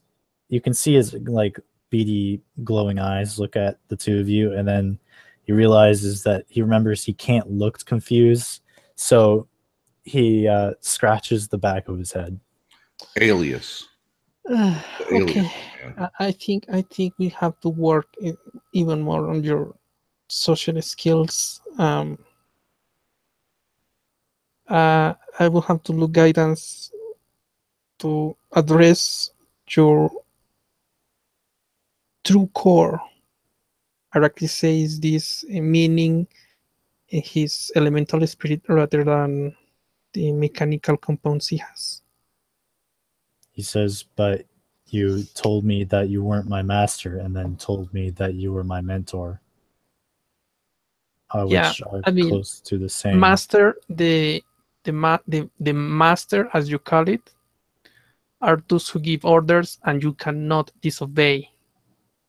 That regardless what you think is right or wrong, but mentor, what I'm referring to is someone you can count on, that you can ask for advice and help understanding things. That if he addresses you with something, is not as an order, but a request that you can accept or refuse depending on what you think is right or wrong.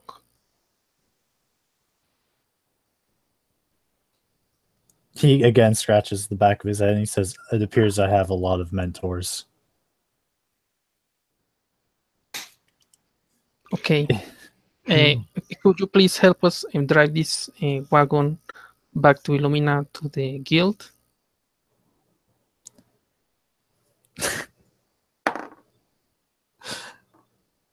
He's looking at the guy on the ground, looking at you, and he's like, he's like, "No." Do you want to, or don't you want, or do you not, or do you want not? I'm not sure what is expected of me. Social convention will expect you to help us if we are helping you. Right now, that's the only thing I'm ready to say. I feel that we will have we will need a lot of discussion to clear this stuff. But if you don't want to, you don't want to.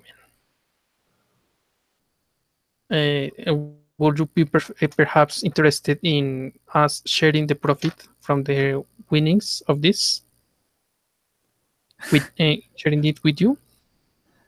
He's so confused right now. He You see him just looking around, like looking for some sort of help, and then he says, "I'll just get back on the wagon." Okay. And he gets back on the wagon and starts driving it.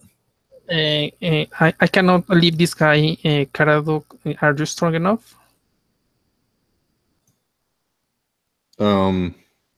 Yeah. And I say to the guy, I'm going to keep you a spell book until we get there. He's unconscious. All right, he's unconscious. Ugh, I forgot. No, that it matters. How much does he weigh? He only weighs about 115 pounds. Yeah, so I'm not even encumbered. Like this, it's like no big deal at all.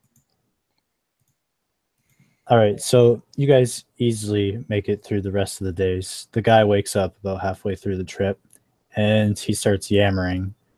Of course, all of you get kind of annoyed as he calls you out on some, well, minor shortfallings.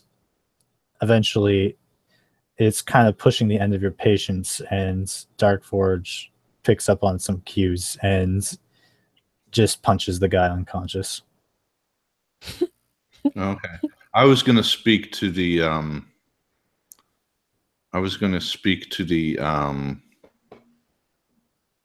wolf in giant, hoping that he couldn't understand me, or druidic, and basically say, just growl at him menacingly, really bare your teeth. Yeah, so it's getting to that point, and you're like, growl at him, just scare him. And Tolmeric's like, all right. And he was getting ready to head over, and then you just hear metal hitting somebody's head, and you look over, and Darkforge is just leaning back.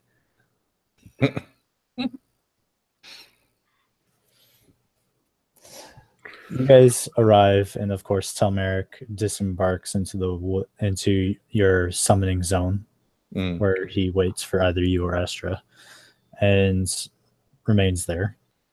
Well, or at least nearby. And you guys head into the city. Okay. I'm going to You drop arrive at the gate. what's it off at the pokey, and then collect my winnings from whatchamadoozit, and then I'm gonna call it a night. All right. So you arrive, and the watch says, "What is his crime?" He's disturbing the peace around the city through the roads. Assault with intent to murder. Okay, well that would work as well, but he said what would be somewhat convincing alibi. Reason. So I want him to be properly judged. I do too. He assaulted us and attempted to murder us. There are other like him around. He said that he was part of the Wizards Towers members, but they quit because a lot of trouble has caused them. They were not happy in there. I'll be happy to come to the city watch house and sign an affidavit and press charges. And stuff like that. Yes. All right. So you press charges on this broke guy. So basically sentencing him to death. And don't mess with Caradoc. That's all I'm going to say. Yeah. I might have gotten rid of my rage, but it didn't make me a pussy. I mean, you should have just killed him at that point, but I mean, whatever. I would have, but you know, I was hoping we could get something useful out of him. And we did. We know there are more up there.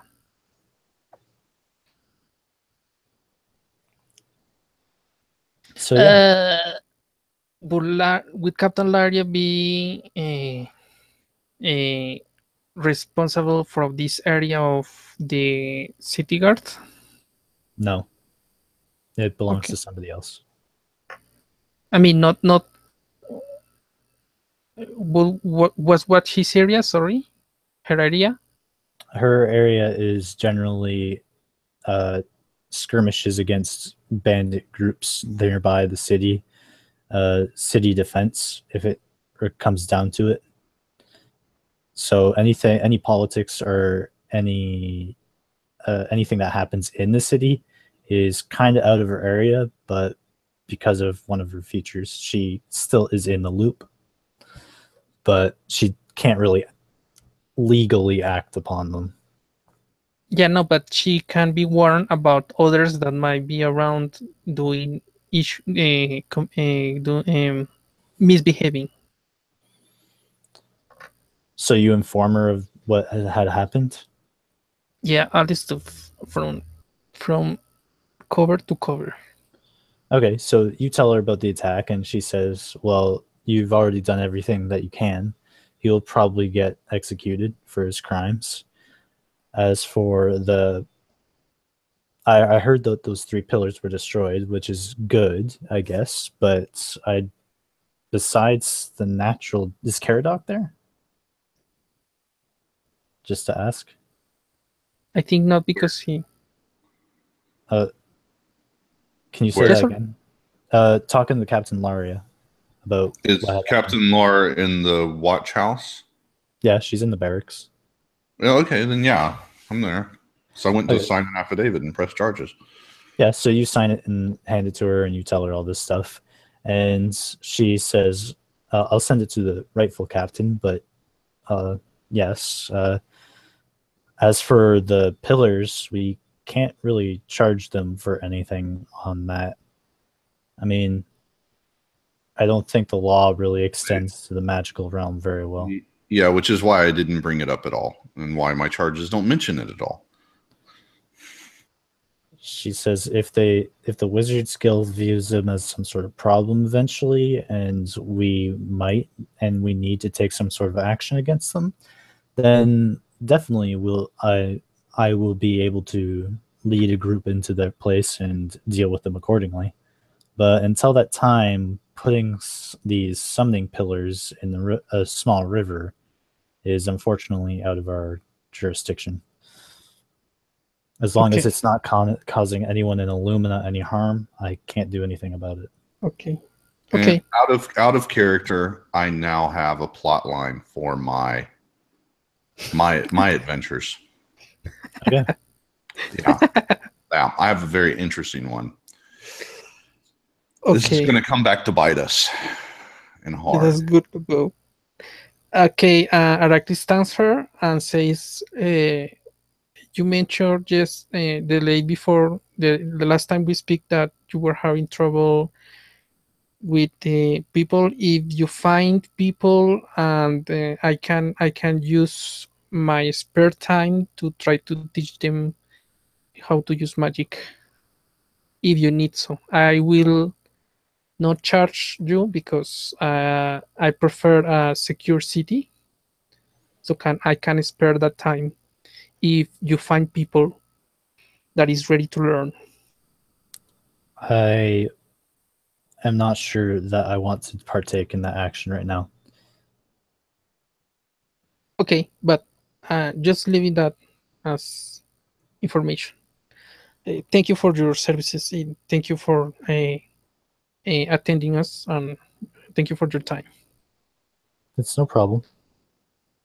And he walks out and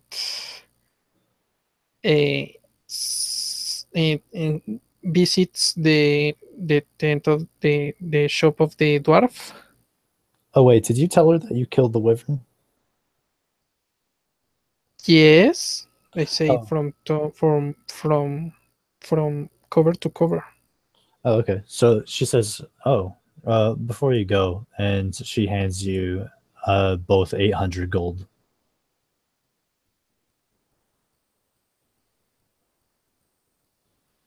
Oh, this is for the wyvern.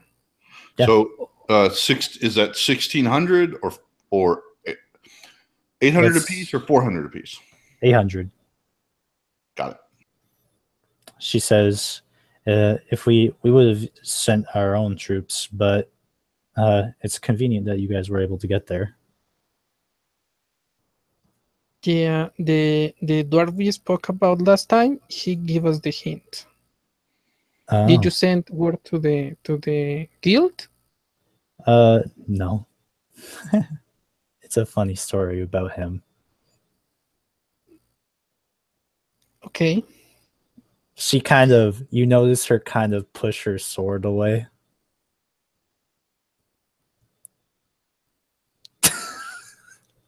She pushes her sword away.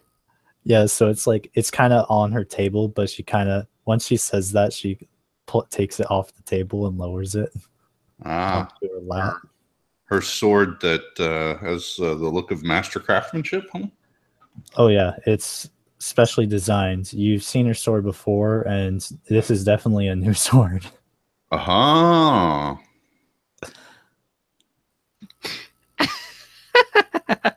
Okay. I, as a player, did not get it. I'm assuming that Arrakis will have understand that. Sia says, "Yeah, we're still thinking about you guys, though. It's just, you know, new sword." You wanted to try it out. I get it. Yeah, I know. I know the feeling. It took me a second too. All right, guys, I'm beat. Okay, so he will go back to the dwarf. Okay, so yeah, okay. let's sum this up. You bring him the he can't do anything with the blood. He tells you that's probably more of an arcane source of ability and power that he just can't tap. As for the venom, he says definitely we could use the venom on arrows. It's pretty standard practice for rangers, but I can do it for you if you don't want to put in the effort. Venom, I can still not fond about that. I've heard that this can be used as an creator of antitoxin. He says, and in my studies, he says antitoxin. Says if you put this into anybody, it'll cure them of life. That's for sure. Yeah, I mean, I understand the poison stuff, but it's not my way to do things. I think I don't know why I understand that doing damage with a magic source or a blast is similar in comparison to Venom. I'm still dealing with that. And he keeps he will point out stuff, and he will say that he will keep the Venom preferably for other uses. So it's very well done. And the claws and the teeth and the skin. I'm sorry, He says, well, the claws and the talons can be definitely used for something, well, probably would make a wicked dagger. Says, as for the stinger, you could probably turn it into a nice lance. It's still sharp.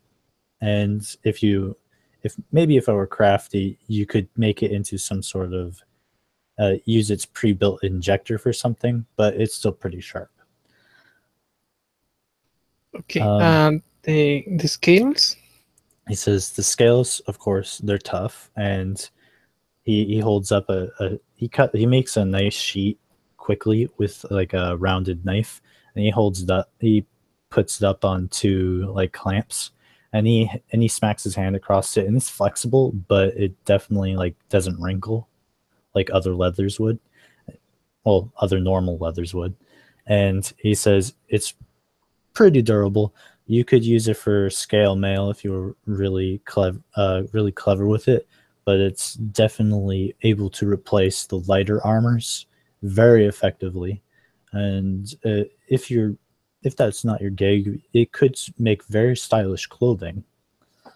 Definitely would stand out in a crowd. Maybe the leather thing. I have a fiancé that might benefit from that, but I was not the only one who captured the thing. So, it's what do you think, Caradoc?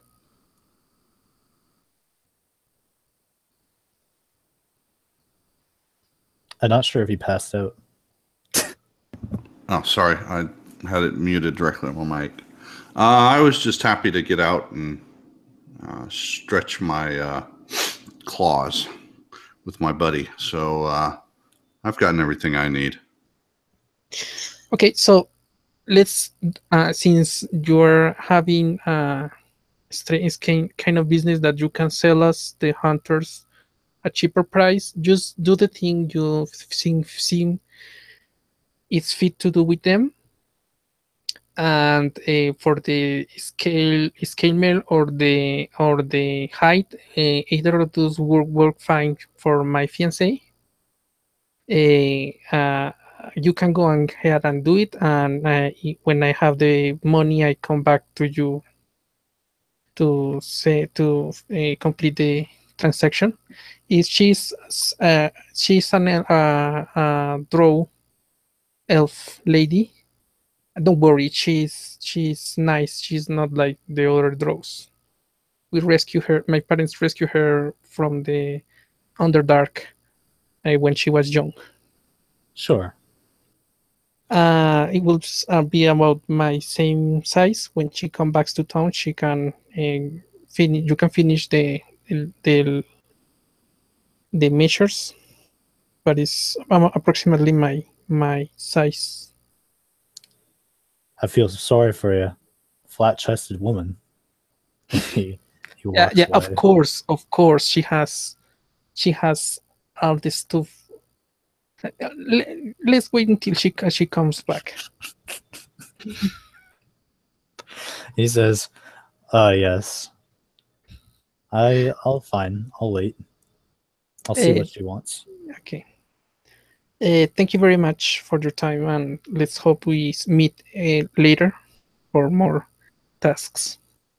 He says, but before you go, he takes out what looks like a thick metal plate and he smashes his hammer in both of them. And he slides these relatively thick metal plates, which just has the Drunken Hammer symbol on it.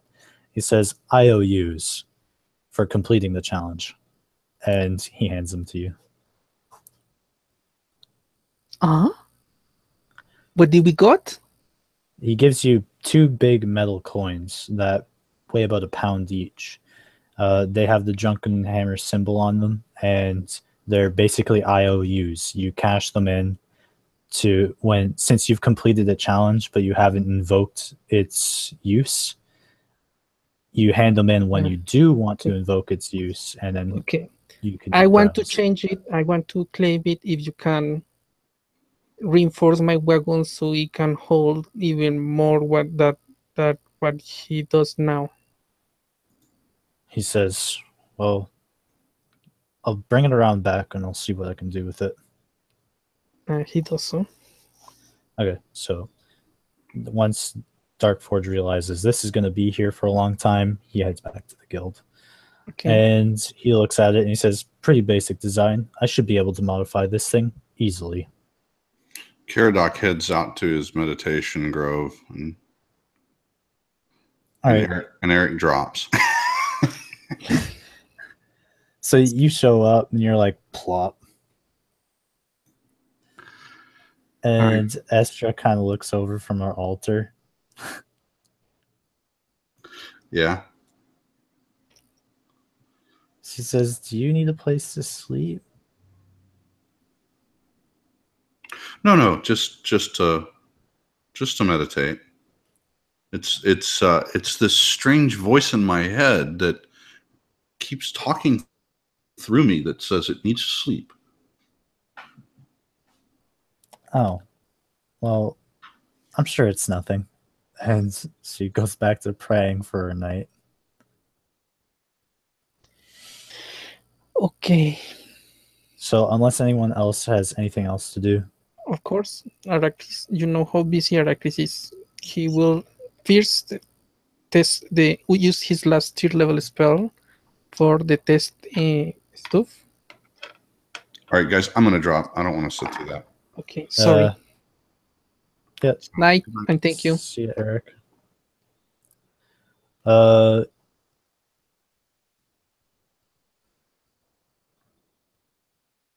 yep. It acts normally. It doesn't become more stable, but it acts normally. Okay. And he will go back to the wizard's tower and comment about the stuff he found about the guys casting pillars to find more information and warning that are members that went loose and are doing damage. All right. Of some sort.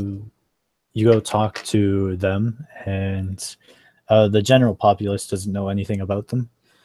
But you start talking some of the mentors, and you talk about the guy who you basically have sentenced to die. And he says, "Oh well, I knew him. He was part of my conjuration class.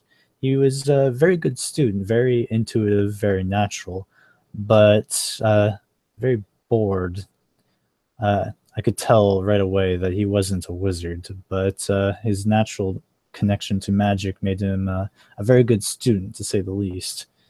Once, it's unfortunate that he dropped out so soon. I guess just the very nature of his type of magic makes him very prone to excitement. Nonetheless, this is the path he's chosen, I guess. Would you perhaps be interested in knowing that I have just acquired warm blood? He says, He says, it is very interesting that you mention that. He says, there are some old draconic rituals that we intended to perform later. We may be able to substitute it with wyvern blood. So, I mean, I need money. We wizards need to research stuff, and it costs a lot. So maybe we can trade. He says, what do you propose? Well, how much will Arrakis know it costs normally? I would probably say that there isn't a market for wyvern blood. Arrakis will interested in trade it for first, obvious cash. Second, a better position inside the wizard tower. And the third option would be spells, or he's looking for a holding back. That would be fourth option. He gives you a strange look when you mention the bag of holding, and he says, those vary greatly in price. 500 gold pieces.